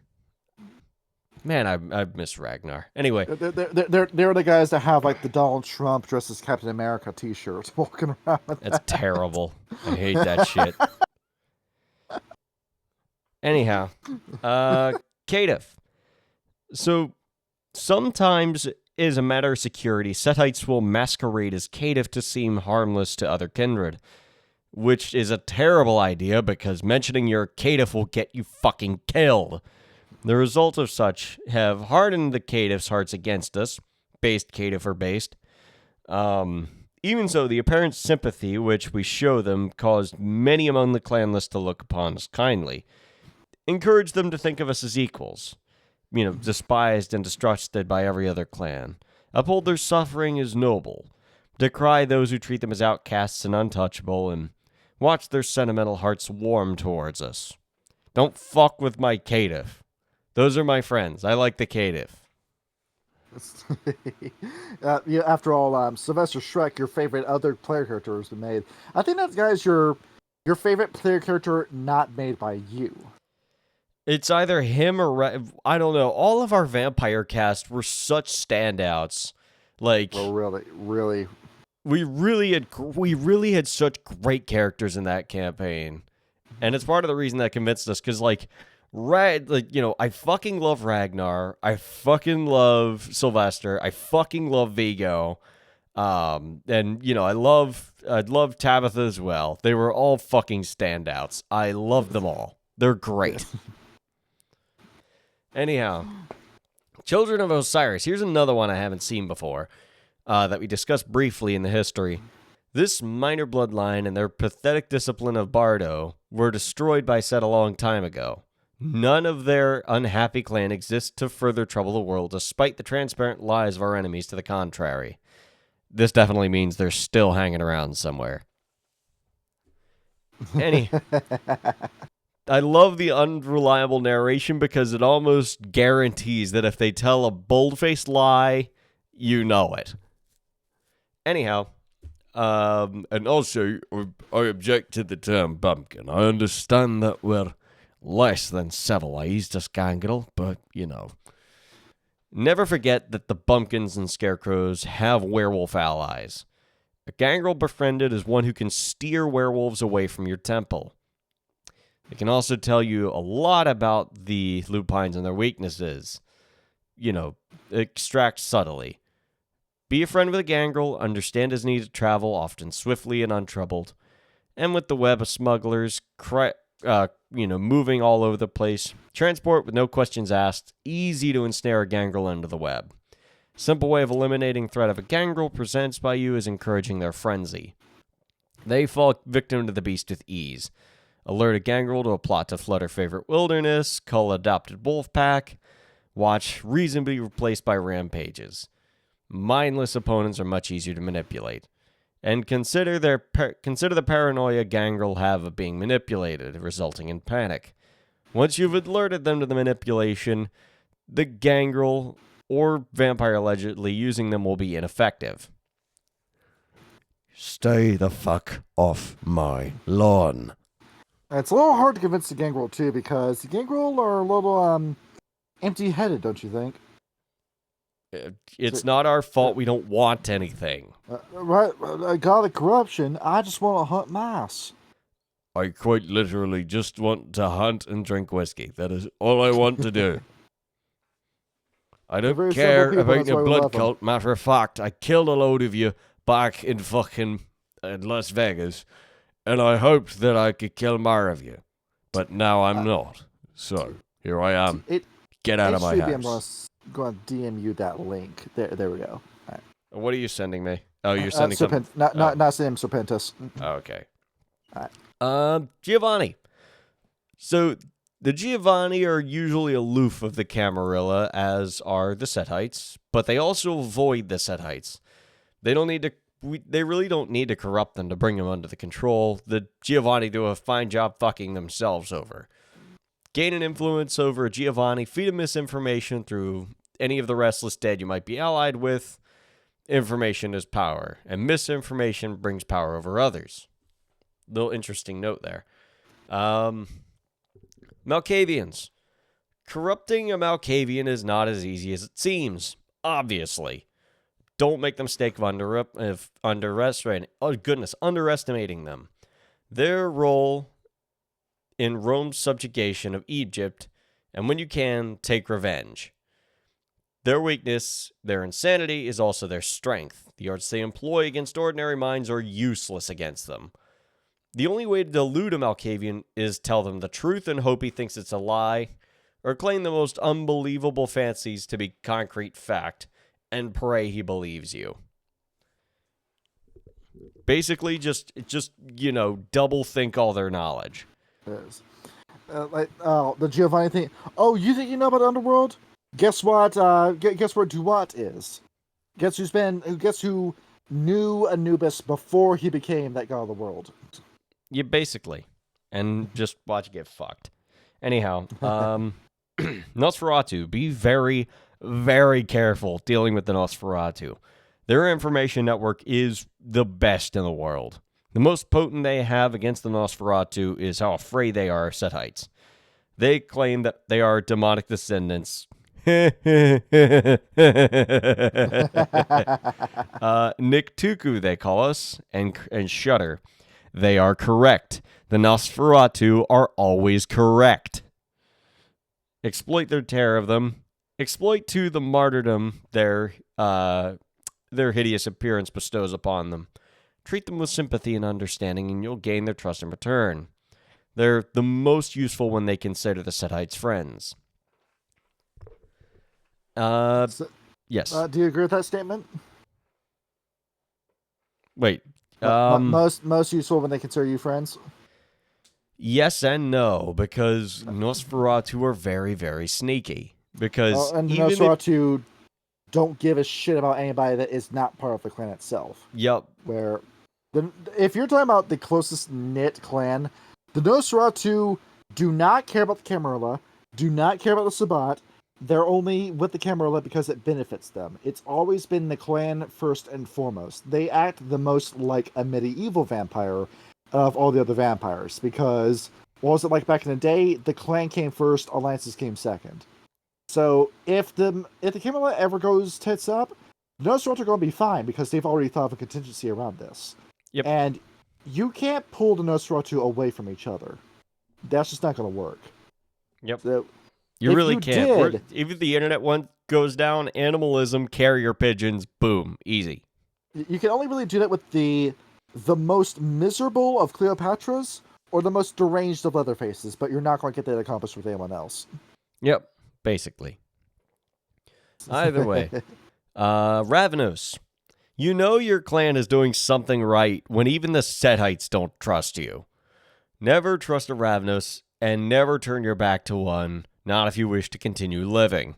The best weapon against them is exploitation of their pathological mania for crime. Expose the Ravenos to every possible opportunity for theft or deception. And you ensure that they are so busy working against others that they can't fuck with you. Additionally, you ensure the Camarilla will focus its anger against the Ravenos. And also, you could also just make a fool out of the Ravenos to gain their services. They will do anything to keep news of their humiliation from others in the clan. But they also will do anything to gain revenge treatment. I would love to see a Ravnos treatment on a Setite coterie. That would make me... Nothing would make me happier. Anyhow, Toreador. The Toreador. Now this should be easy, right? Yeah. They're despicable fools. They think they're better than everybody else because they do art. Their addictions and obsessions often overlap with the Setites. They've been fools more often than foes. Many Toreador appear to live on art alone rather than blood.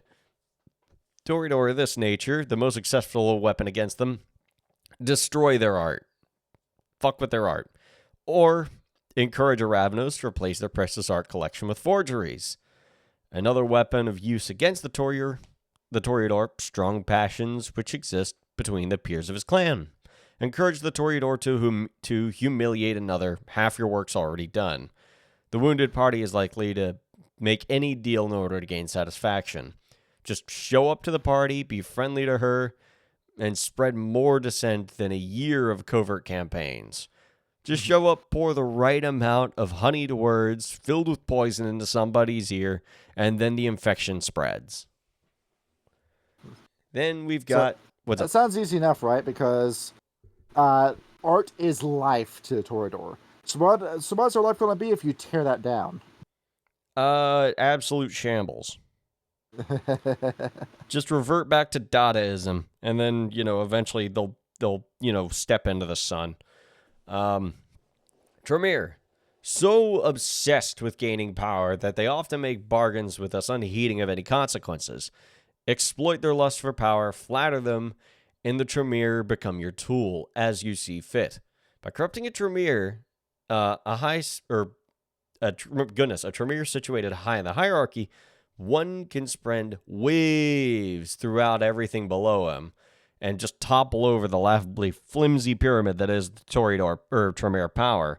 Conversely, a low-placed Tremere, once he is under your sway, can spread fear throughout the upper echelons by, simple fact of his rebellious existence. fuck with their order. That's what they care about more than anything. And Ventru. True enemies of the Setites. Had they not turned Rome against us, Egypt would still stand. Now, how many people say that the Ventru are the true enemies? A lot. How about the Sombra, the Giovanni, and now the Setites?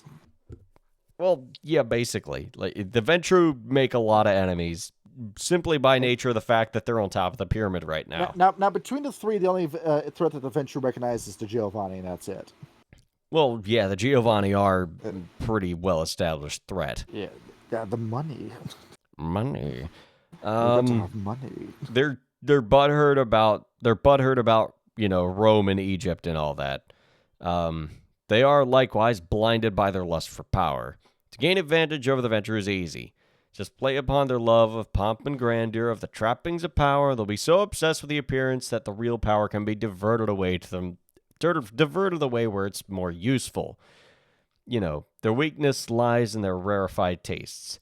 Eliminate their blood supply that you control, or addicting them to a drug at your disposal by first addicting the vessel.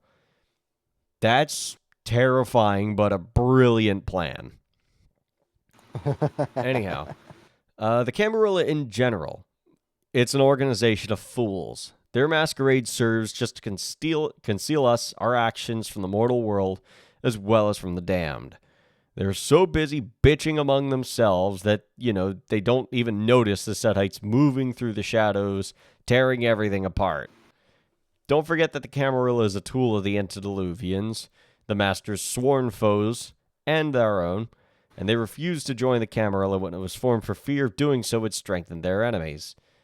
Now, it's plain that every setback suffered by the Camarilla harms the third generation, and they continue to secretly harry the Camarilla until both it and the ancients who manipulate it are dust. Basically, fuck with it as much as you want. Anarchs. Mm-hmm. Like the Bruja, who compose the majority of this rabble's ranks, they're no true danger to us, and honestly can make good allies if occasionally brain dead.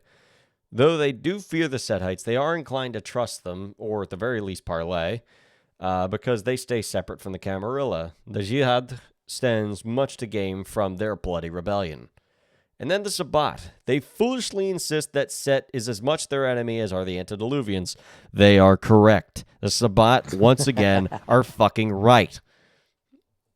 People try to keep painting the Sabbat as enemies. They're doing a really bad job of it. The only reason they are is because of the Zamici and because of the La Sombra. That's the only two reasons. And how many elders are there to the Setites? That is an excellent question. Now, do you want the named list? Well, how long is that list? Let's see. So let's see here. So the Methuselahs, I believe that the Vampire Wiki has a list of Methuselahs by name. All right. So here's your hit list. You ready for this? Yes. All right. Kiminitri, Maatkali, Natkord, Nakthorheb, Neferu, the Scorpion King, Seterperin, Sobek, Wajet, Nefertiti, the Sleeping Ward, Wepawe, Eshi, and Kefur Ahemlu. I'm sorry, did you say Whippoorwill? Hit list? Now, out of all the interesting names on this, there's one that should really stand out to you guys. Kiminitri. Here's what she looks like, by the way. Okay. Yeah. She white. Yeah. What do you think she is based on her design? A snake? Right. Catwoman. Oh, is she? Yeah. Where she was born in the 19th century, where she was identified by Kiminitri was from the 19th dynasty of Egypt. She is old as hell, dude, and she was selected by the pharaoh himself to be embraced. Where, once embraced, she then rose to the rank of priestess and became one of the key figures in fighting against ISIS's cult. aka Mage's dude. And thanks to her, some Sititians end up learning how to use thaumaturgy for that fight. Oh, so yeah, Jesus. the same powers that the Tremere could do, the Setites can also do. That's terrifying to think about. Yeah.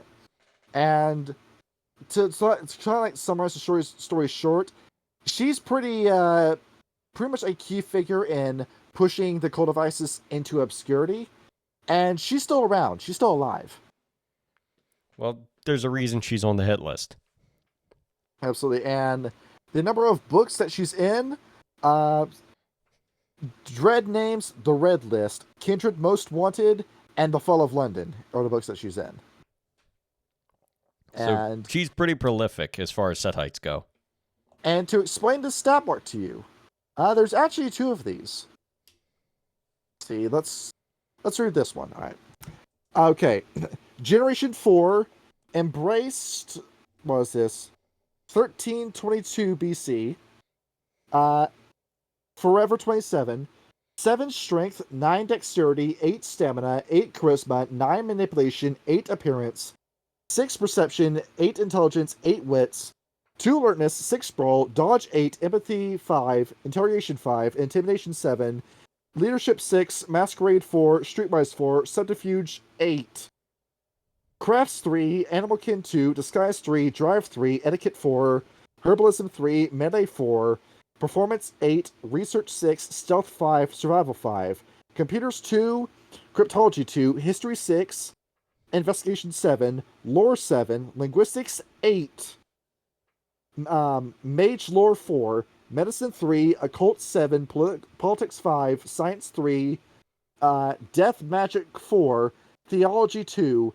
Disciplines include, but are not limited to, aspect 6, bardo 7, celerity 4, dominate 5, fortitude 4, necromancy 5, obfuscate 9, potence 2, presence 6, serpentis 8, and thaumaturgy 6.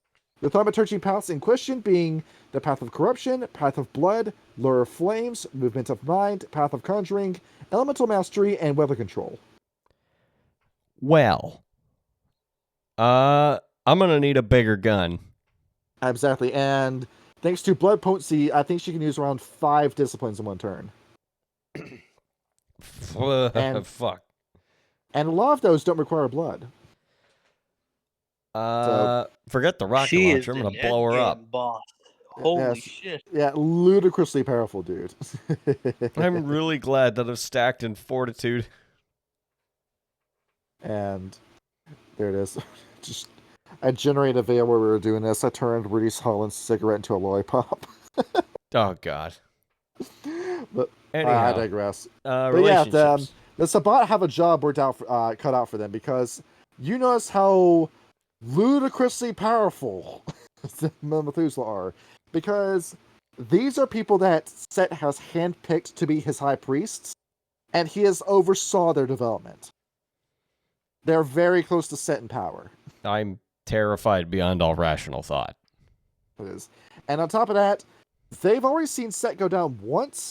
Those same tactics that the Garrow Nation have done, they've learned from them, and they're not going to fall to the same mistakes all over again. They did what Wheatley did in Portal 2. They saw the video in their minds of Shu Horus killing Set, and they have thought of every possible counter to repeating that same scenario. How can a moron do this? Yeah, you can a moron smash to a big hole, huh? I mean, he can, evidently. Yeah. So there we are. This is, scary people we're going up against. Yeah. All right. Was there anything else in relationships, or was that it? There's the Unkanu and Lupines. There it is. Read them both. So the Unkanu, they're very unkind to the Unkanu. Failures and losers who grasp at the straws of their lost humanity while drowning in a sea of blood. They're no threat to Set. They are below contempt. Weakness, failure, and fear have eaten away at their hearts and any real power they may have once had. Best of all, their leaders have succumbed to the darkness. How can they not all soon follow? Basically, fuck the Unkanu. Okay, no, there's more of this than I thought. There's lupines, mages, wraiths, changelings, and they're serpents of light. Good. Yeah. So, lupines, simple-minded beasts, but no less dangerous for that. They hate Set and our clan with all their hearts. Never hesitate to destroy a lupine. Do not seek them out, lest you're, lest you like going into places in unwitting danger. Unless you want to die. Yep. They're going to be drawn to you. Silver is their weakness. Lust for destruction can be used to lead them into a trap. Can also be used to destroy other vampires that seem to treat all damned as equals, despising us with a fierce passion. True. Well, of course. I wonder why they hate you. There is this law. It's part of the natural order of things. It's called fuck around and find out.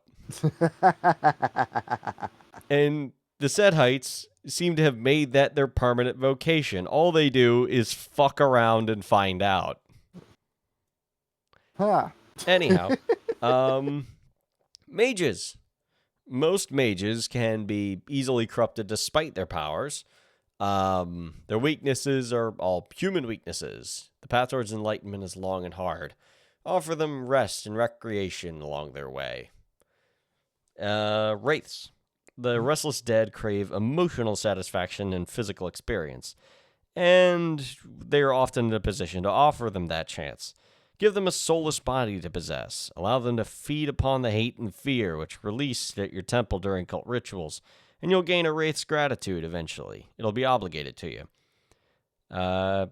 Changelings. They are kind of right in doing that, because the whole Puppeteer's book in Wraith the Oblivion, it's just about that. It's just Wraith saying, please, can you die so I may possess your body and get to pretend to be a human for a day, at the very least. Yeah, a little bit. That's something that a lot of Wraiths want to do. That is kind of sad to think about. Like, somebody dies, you go into the body, you have to pretend to be that person for a day, and then you wake up and they're dead again, and all their family misses them. And they just start to rot. Yeah, that's terrifying. You get to enjoy being human for a short time only. Yep. You better hope the coroner put some embalming fluid in that body before you took it. Formaldehyde.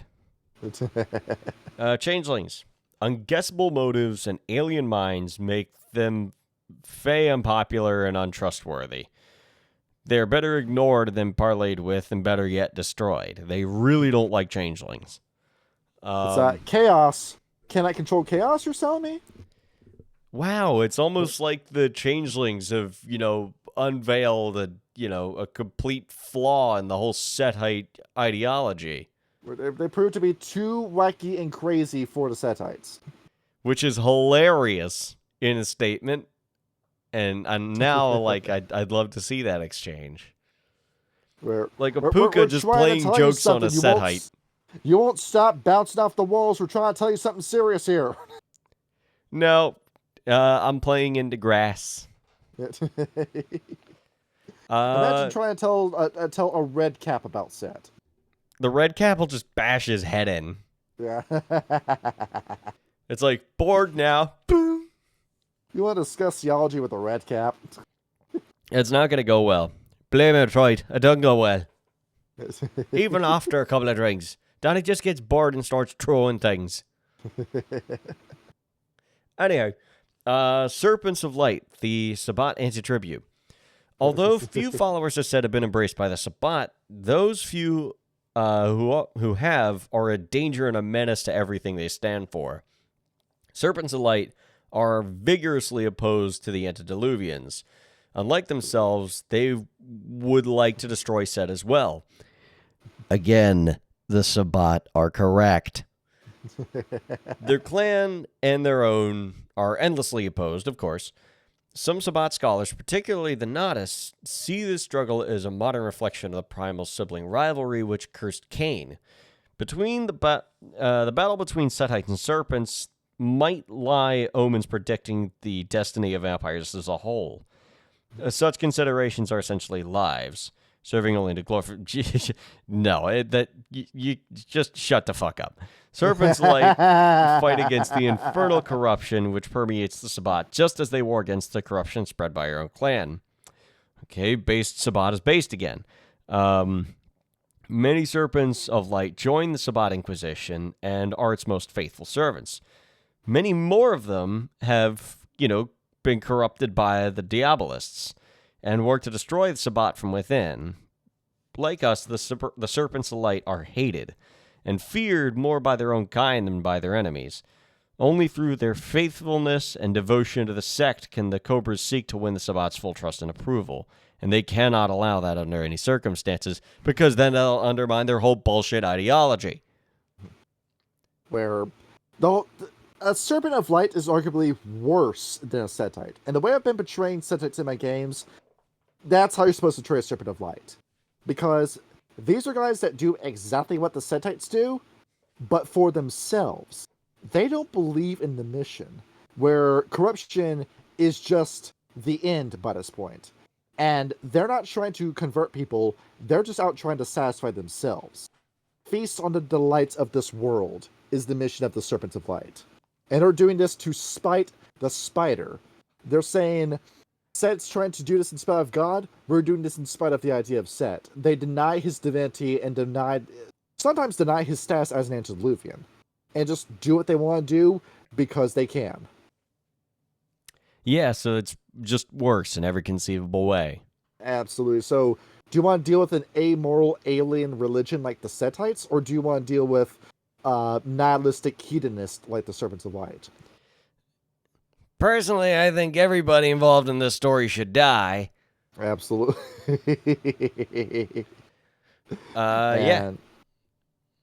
And now we get to talk about the Path of Enlightenment, where I'm looking at the Path of Sutek and I'm looking at the Path of Typhon, and these are kind of sort of the same. Now, you had the Path of Ecstasy and the Path of the Warrior in the past book, where the Cult of Ecstasy was the whole feast on the delights of this world, and the Path of the Warrior was very much the same. But the Path of Typhon is what I want to talk about, because because that's, say, you've been a Setite for 100 years, you're doing well for yourself, you fucked all the women you want to fuck, you've done every drug you want to do, 100 years has been really good to you. And then your sire comes up to you and says, are you ready to take it up a notch? Are you, Kyle?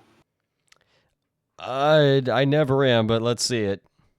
The Path of Typhon is exactly what I was saying, where you need to completely forego your own hedonistic pleasure for the sake of corrupting other people. It's not you. Sure, it's good to have sex. It's good to do drugs as a Setite, but this shouldn't be your focus anymore.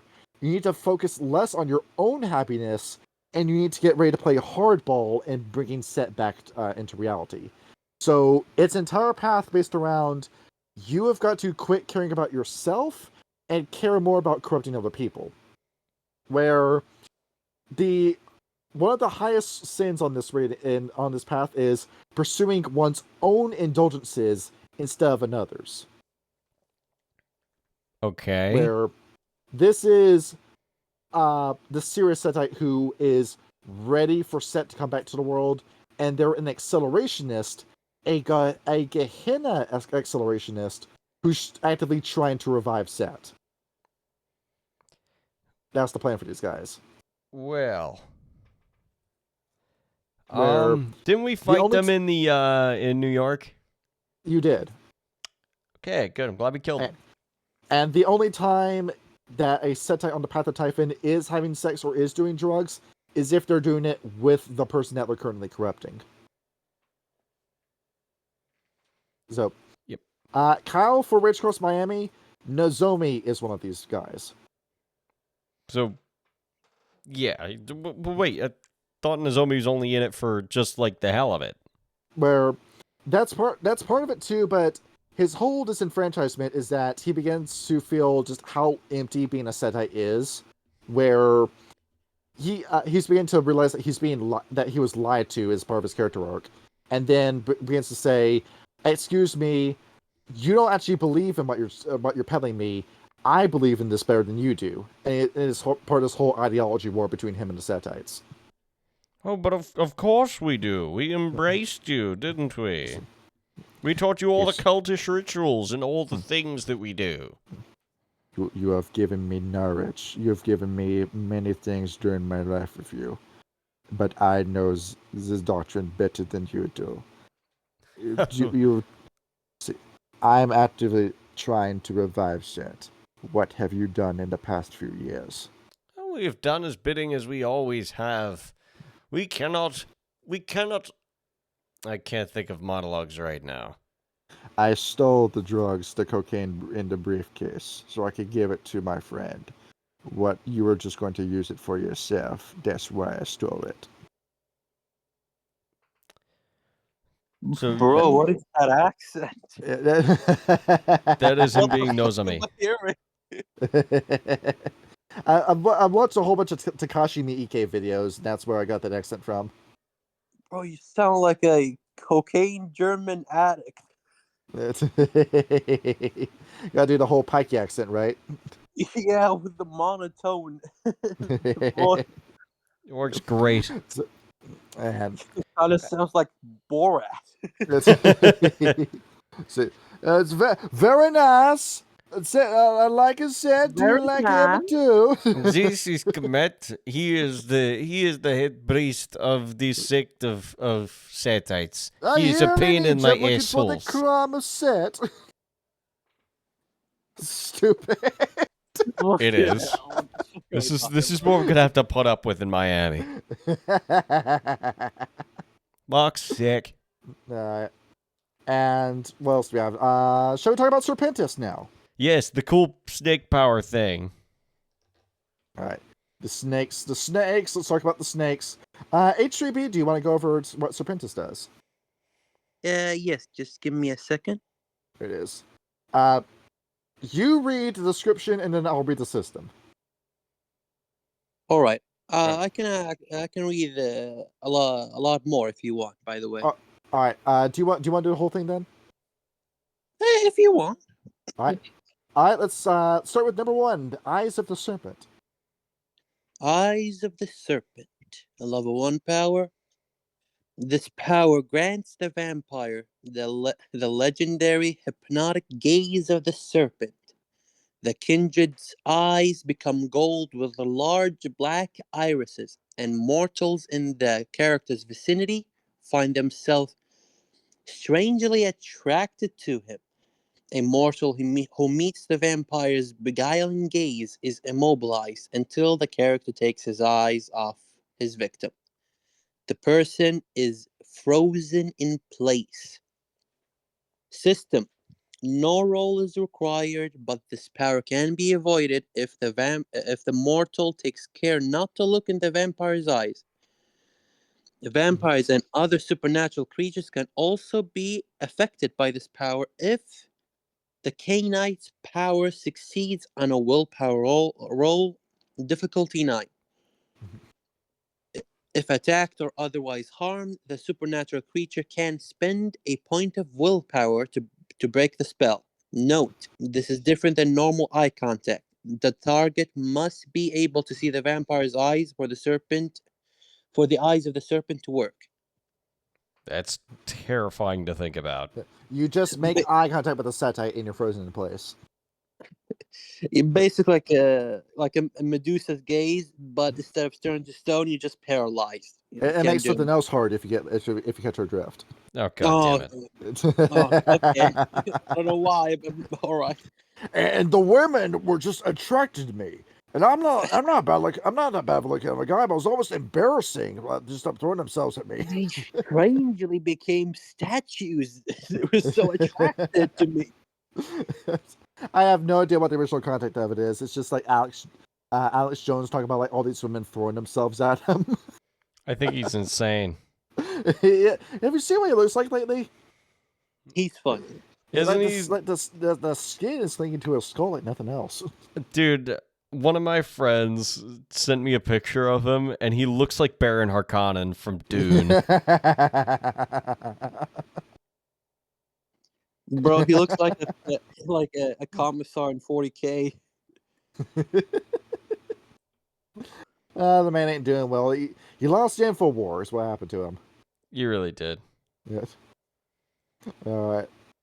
See, what is the next power? All right. The tongue of the asp. Oh, asp? The vampire may lengthen her tongue at will. Goddamn. Splitting a fork like that of a serpent. The tongue may reach 18 inches, goddamn, or half a meter, and makes a terrifyingly effective weapon and in bed. Anyways, the system. The lash of the tongue's razor fork causes aggravated damage, difficulty 6, strength damage. If the Yeah. kindred wounds her enemy, she may drink from the target on the next turn as though she sunk her fangs into the victim's neck. Horrifying though it is, the tongue caress is very like the kiss, and strikes mortal victims helplessly with fear and ecstasy. Additionally, the tongue is highly sensitive to vibrations, enabling the vampire to function effectively in the darkness the clan prefers. By flicking his tongue in and out of his mouth, the vampire can have any difficulties relating to darkness. That's your counter to Little Sombra. Like I'm like not even shitting you. That's how you counter their abilities. Yeah. Yeah, you have Is that it like power. is it like echolocation with the tongue? Is that what it does? It Like is. this? You just stick your tongue out, and then you just feel the air and vibrations around you, and it tells you everything that's around you. So But like a gecko? yes, Yep. and it's fitting too because like, you imagine like a Setite assassin where they're in the middle of kissing somebody, and all of a sudden you use that power. Your tongue is now poking out the back of their head through their spine. Jesus. Bro, I'm gonna Yeah. be honest. Yeah. If I die because of fucking tongue, I'll be pissed. Yeah. I would be too. Yes.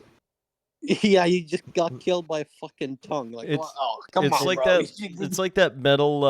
It's like that metal cougar that disguised itself as a college chick to kill Sam Witwicky in the second Transformers movie. And with that too, it's almost like the Silverhand Gift knife hand, where you just have a weapon on you at all times now. Where the Haven says, "Oh, no weapons inside." Well, like, guess what you got? I got you, bro. Hang on. Now you're the most dangerous kindred in that encounter, in that room. It's like as well the Tremere blood sorcery, where they can take blood from the victim from afar. It's kind of like that. It is. You stab him with the tongue, and it's almost like a sponge where you just soak up the blood in the tongue and then pull it right back in. So is the tongue like a sponge? It's just absorbs the blood, or is it like a second mouth or something like that? It sucks up the blood. Oh, a sponge. Okay. Yeah. All It's right. creepy and shit. It's creepy, really creepy. Okay, let's go. This level 3, the skin of the adder. By calling upon her blood, the vampire may transform her skin into a mottled, scaly hide. A vampire in this form becomes more supple and flexible. Weird system. The vampire spends 1 blood point and 1 willpower point. Her skin becomes scaly and mottled. This, combined with the character's increased flexibility, reduces soak difficulties to 5. The vampire may use her stamina to soak aggravated damage from claws and fangs, but not from fire, sunlight, or other supernatural energies. The vampire's mouth widens and fangs lengthen, enabling her to bite to inflict an extra die of damage. Finally, the vampire may slip through any opening wide enough to fit her head through. The vampire appearance drops to 1. Oh, oof, oof. And is and she is obviously inhuman if observed with any degree of care, though casual passerby might not notice if the vampire is in darkness or wearing heavy clothing. So it could be a potential what do you think of this masquerade part, breach Kyle? there, but it's a good defense mechanism. A masquerade breach. Well, absolutely. This is going into like Zulu Warform territory, isn't it? Yeah, something like that. It is. It's the whole vampire henshin powers. Yes. Gene powers? Yeah. That like the Japanese trope of like, oh, behold, but here's my true power, then you transform. Okay. Yeah, that's what it is. Where, to explain, like Iron Man, like Tony Stark is a Henshin hero. Oh, That's what it okay. is. So is it basically like it's not like fortitude? It's basically like do you guess is it like armor? Yeah, it's armor. It gives you an armor value. It doesn't increase your soak dice like Fortitude does, and it doesn't give you automatic successes like Fortitude does. This is just flat damage reduction. Oh, okay. So Okay. so it's similar to Fortitude, but it only stops at this level. Yeah, and it's a level 3 power as well. It's very nice to have on you. Yeah. And number 4 is a little controversial because people are kind of mixed as to whether or not this is a strong gift or if it's just weak or mid. Okay. Let's go. Level 4. The form of the cobra. The K-Knight may change his form into that of a huge black cobra. The serpent weighs as much as the vampire's human form. Ooh. Stretches over 10 feet or 3 meters long and is about 20 inches, 50 centimeters around. The form of the cobra grants several advantages, including a venomous bite, the ability to slither through small spaces, and a greatly enhanced sense of smell. The character may use any discipline while in this form, save those that require hands. Oh, that's why it's powerful. System. The vampire spends 1 blood point. The change is automatic, but takes 3 turns. Clothing and small personal possessions transform with the vampire. Ooh. The vampire remains in serpent form until the next dawn unless he decides to change back sooner. The storyteller may allow the Setite bonus die on all perception rolls related to smell. But the difficulties for all hearing rolls are increased by 2. The cobra's bite inflicts damage equal to the vampire's, but the vampire does not need to grapple his victim. Furthermore, the poison delivered is fatal to mortals. So it basically is a Sula war form at that point. But do you think it's as strong as the Zulu war form It or the is Tempest not. form? Absolutely not in comparison. I don't think it is, but the ability to use disciplines while in the form is the thing that makes it a bit more powerful, in my opinion, at least. That is true. And you are playing with poison damage by that point. Like, imagine a cobra that is 10 feet tall with fortitude, potence, and obfuscate. I'm tempted to make another meme. You can feel the power, can't you? I'm gonna make another meme real quick. You can feel the the powerfulness from this ability. Feel the power, Like, Crunk. like imagine you just a random guy in the street. You see like a 10-foot tall cobra, basically with wings, with large teeth, metal teeth, skin like diamonds, and you suddenly forget it was there and just die. Yeah, basically. Yeah, that is horrendous. And now for the level 5 power. The crazy shit. Okay. Mother of Monsters, right? Yes. Okay. Level 5, Mother of Monsters. Echidna was called the Mother of Monsters. This power allows the Setite to birth small typhonic beasts from her flesh. Ooh, getting into the meaty territory. Yeah. The monsters grow from her skin, starting by opening eyes and mouth from her flesh. Ugh. Then ripping from her skin, taking part of her with them. These monsters have childlike intelligence and understand the vampire's speech. They follow her commands without exception and cannot be commanded or frightened away from their duty. Some Setites can create other mythological monsters Rumors persist of some Setites who can create rudimentary humans from their flesh. Ugh. So this is This just. Sorry, go ahead. Go ahead. spend one or more blood points and mark a health level off your character sheet. That health level cannot recover as long as the beast remains. Apart from the vampire, the first blood point creates the monster, and additional blood points act as a blood pool that the beast can use to heal damage, the way the vampire can, or to activate the vampire's level 1 to 4 Serpentis powers for him. Oh, okay, this is strong. Each monster takes one turn to birth. The vampire may only spend as much blood as she can in a single turn to fuel the monster's blood pool. The vampire can reflexively subsume a monster back into flesh, replenishing its remaining blood pool and recovering the lost health level. She may also subsume a beast's corpse to recover the last health level. The Setites can choose a different mythological form for the beast, however, these monsters must be obviously unnatural. Typhonic beast attribute strength 5, dexterity 5, 3. I got put up for us in the channel.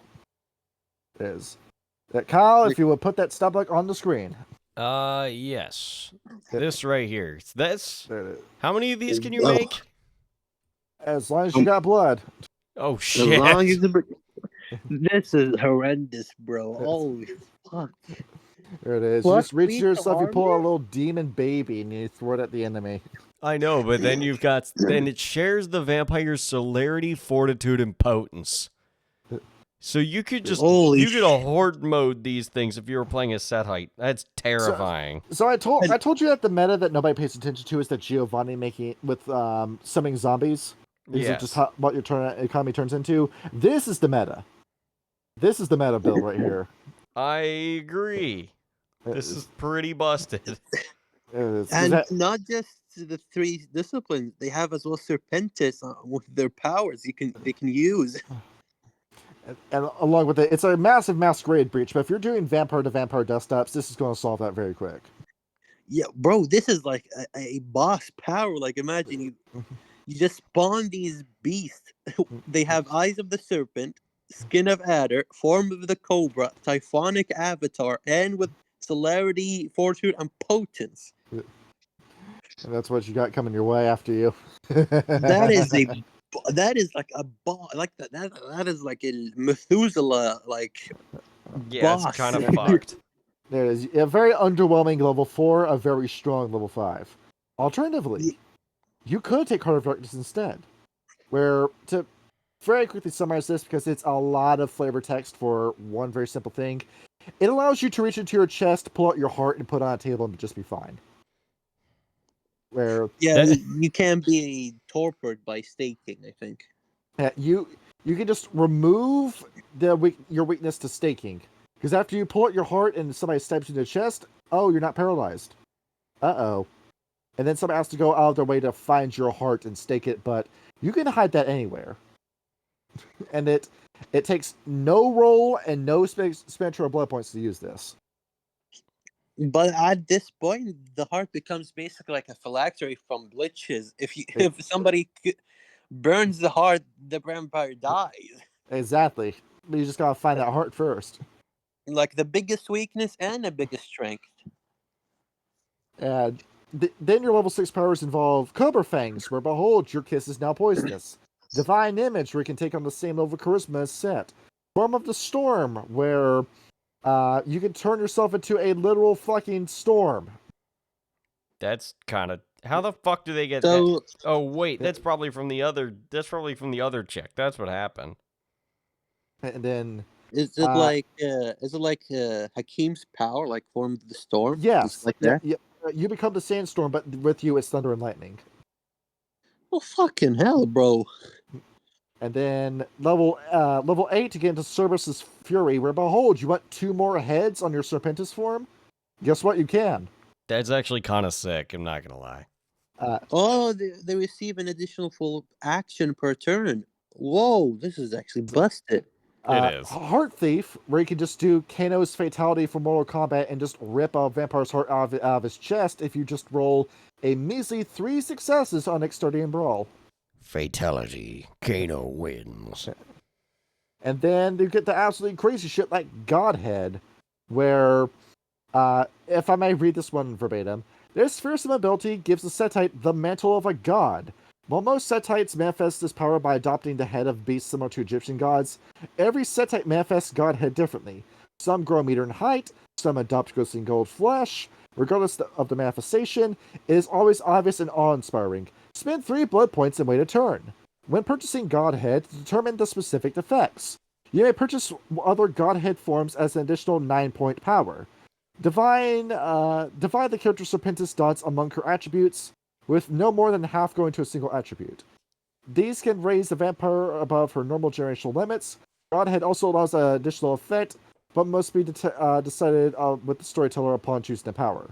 So, divide your Serpentis points by this point 9, and just give them to your attributes in whatever form you want to do. Yay. Right. Like I can see, it takes a Setite with ruby flesh may not suffer physical attacks. You want to put your 5 dot in appearance Setite, and then you put 4 more dots on top of that. Where Jesus. you've got angelic divine beauty to the point where nobody wants to attack you. So is it like an extra effect, like, because with the ruby flesh may not suffer physical damage. It's like any type of damage you could. Yes, and then you get to decide what additional effect you want this to do with your storyteller. So you can be like, I'm immune to sunlight, or I'm immune to fire. Reasonably. Yeah. God, that is busted. Yeah, but and then Shadow of a Pep, where you turn into an aspect of the worm. Good job. You're going to get For a killed by single every willpower werewolf point. in a 50-mile radius. You become the exact same big damn snake that Set fought in the middle of his soul. So you just become an avatar of the consumption worm. Yes. So it's basically it said anti-light, like the black force commanded by optinibration. Yes. So it's like liquid darkness. Yes. Exactly. And you become this big damn snake, but a giant enemy snake attacked the weak point. So is it like they're immune to everything, basically? Except fire, sunlight, or mage powers. Is it? I sure hope you have Alashwad with the Asamites with his giant sun laser. Bro, everybody needs Alashwar in their lives once upon a time. If you have him with you, you can just dust any Methuselah. See. And now, for the last thing we'll discuss for this video, the Setite sorcery. Ooh. So, if you want to take thaumaturgy with the Setite, you can do so. Where, granted, you have to be a very trusted member of the Setites in order to have this, but the minute you can, the same kind of powers of Tremere Thaumaturgy are now in your hands. Like, let's read out what some of these do without going too deep into detail with it. Divine Hand, which is the same as Movement of Mind. You gain telekinesis, bombs away. Eminence of Set, where it's mind control. It's basically dominate, but you can use this on the Earth too. You can dominate a sandstorm or a thunderstorm to do your bidding.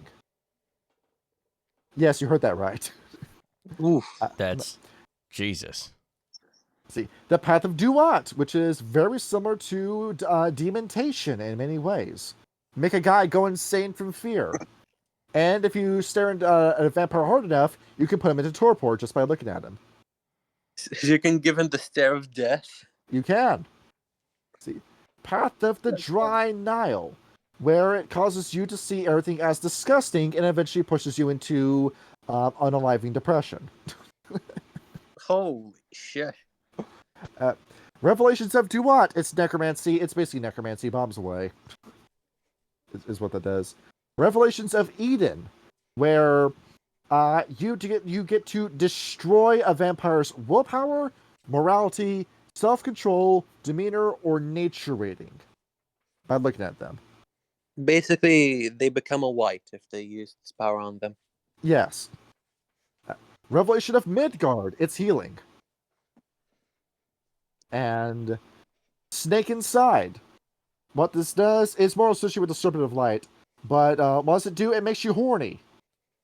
That's what it does. It just makes you really horny. It makes everyone else around you horny too. Of course. It also will give you a crippling addiction that you need to satisfy at that moment. Well, that's something in it. See, Soul Serpent, where you get to jump out of your body and jump into the body of someone else. Basically puppetry. Yeah. Where, but how this works instead is that you're not possessing them. You're taking control of their body parts and turning them into, well, either gimp limbs, or you're turning his arms into snakes that will then bite him. Oh, whoa, that is horrendous. Whoa. More horde mode shit that they can do. Basically like a suicide bomber, but with snakes. And then Ushabti, where, Kyle, this is the D&D spell Unseen Servant, but on crack. Where you can just summon as many servants as you want that are invisible and inaudible to do your bidding. That's Continue. terrifying. Yes. So can it be like soldiers, basically? They're minions? Yes. There was one of those. Good. So if you combine this with the other power that you can mother monsters, that is like horde mode.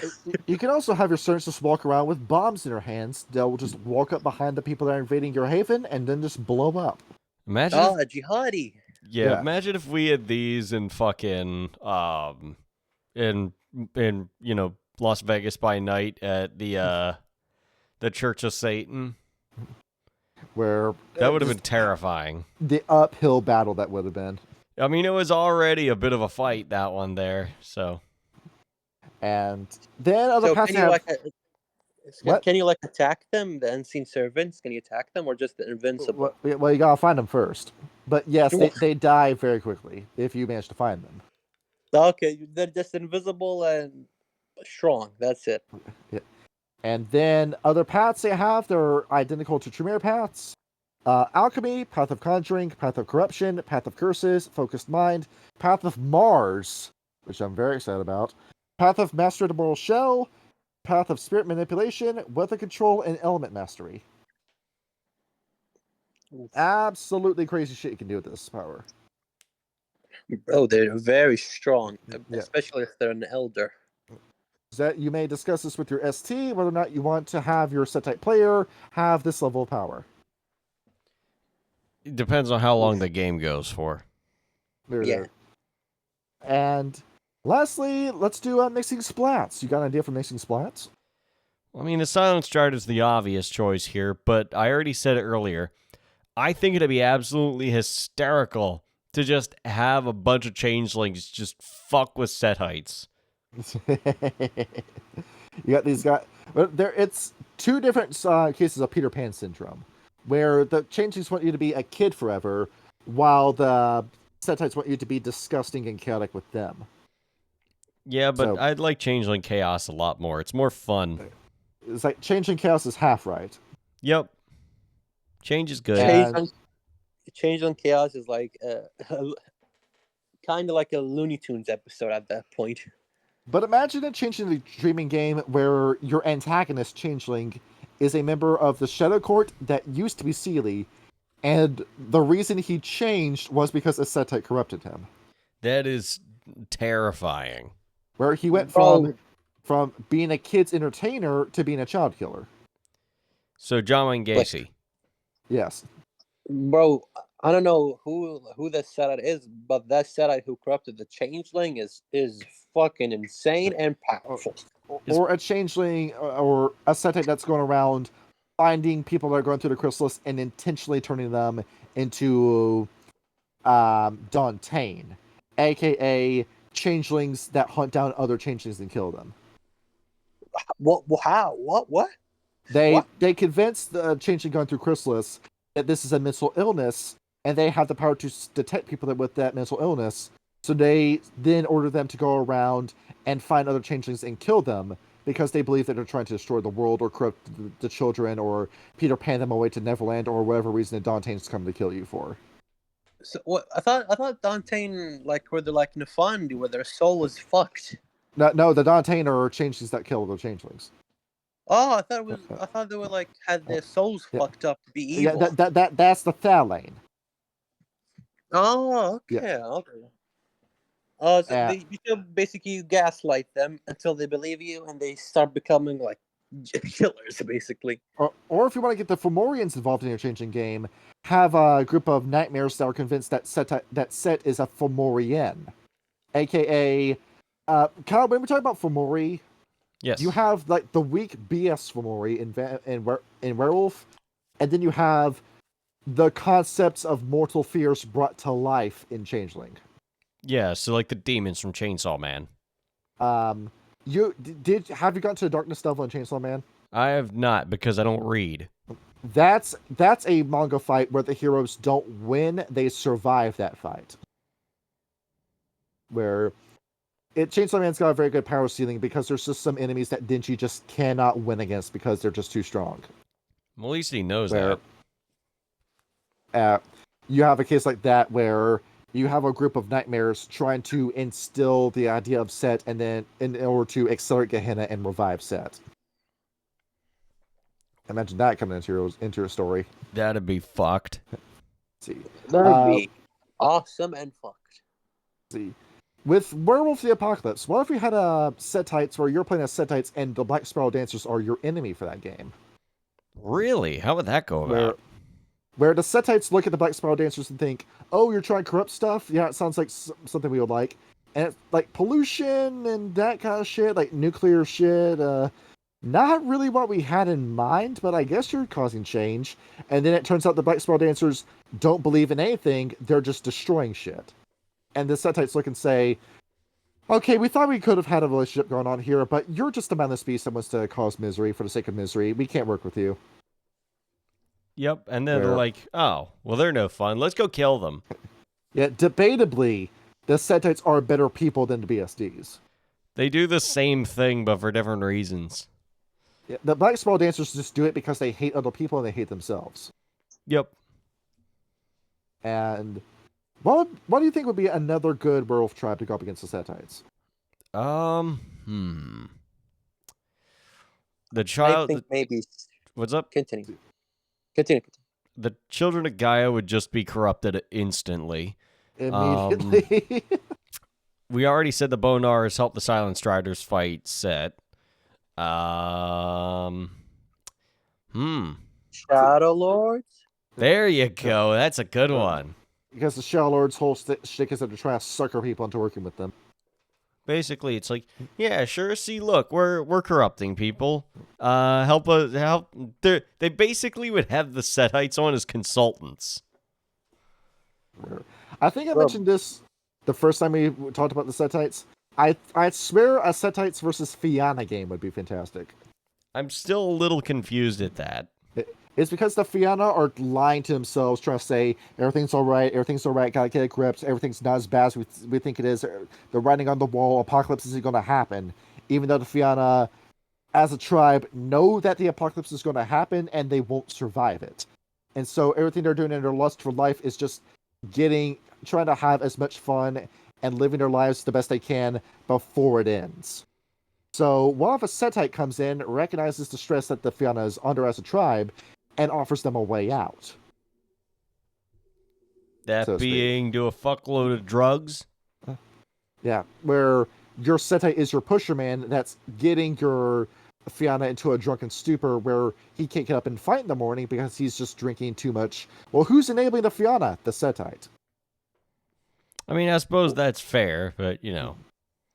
Or they start doing assassination work for Pentex where even though the Fianna have resist toxin, they have the fentanyl that's so strong it manages to bypass that gift.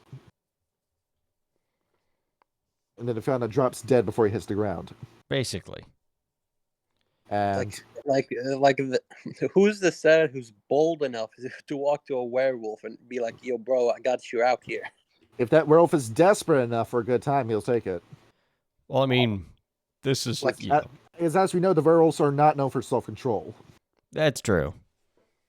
But that would be like a 10% chance of that even happening because they hate vampires. I would And- smell it on them. Let's see. Mage the Ascension. What ideas do we have for this? Ooh, this is I got this one. Please. What's the idea? Cult of Isis. Who would then go off to become Order of Hermes? Yeah. Yes, but they would still keep their history and their culture, and they would have a intrinsic history with the Setites as well. That's Where true. If there's an enemy that's going to take them down, it'll be them. Yeah, As if- basically, like Yeah. anything Setites like involvement or like a plan, they would be involved in it because they want to take vengeance against Set. For the idea that I had, it was an enemy of my enemy with Setites versus Nefandi. Because the thing with the Nefandi is that Nefandi, they believe in God, but they believe that God is an actively evil and cruel being that made the reality just to cause suffering. And the Setites, well, what's their whole shtick? They're trying to cause chaos to break the suffering. So if you have Nefandi around, expect a Setite that is willing to help out your mages, because the Nefandi is a bigger threat to the Setite ideology than the Traditionalist.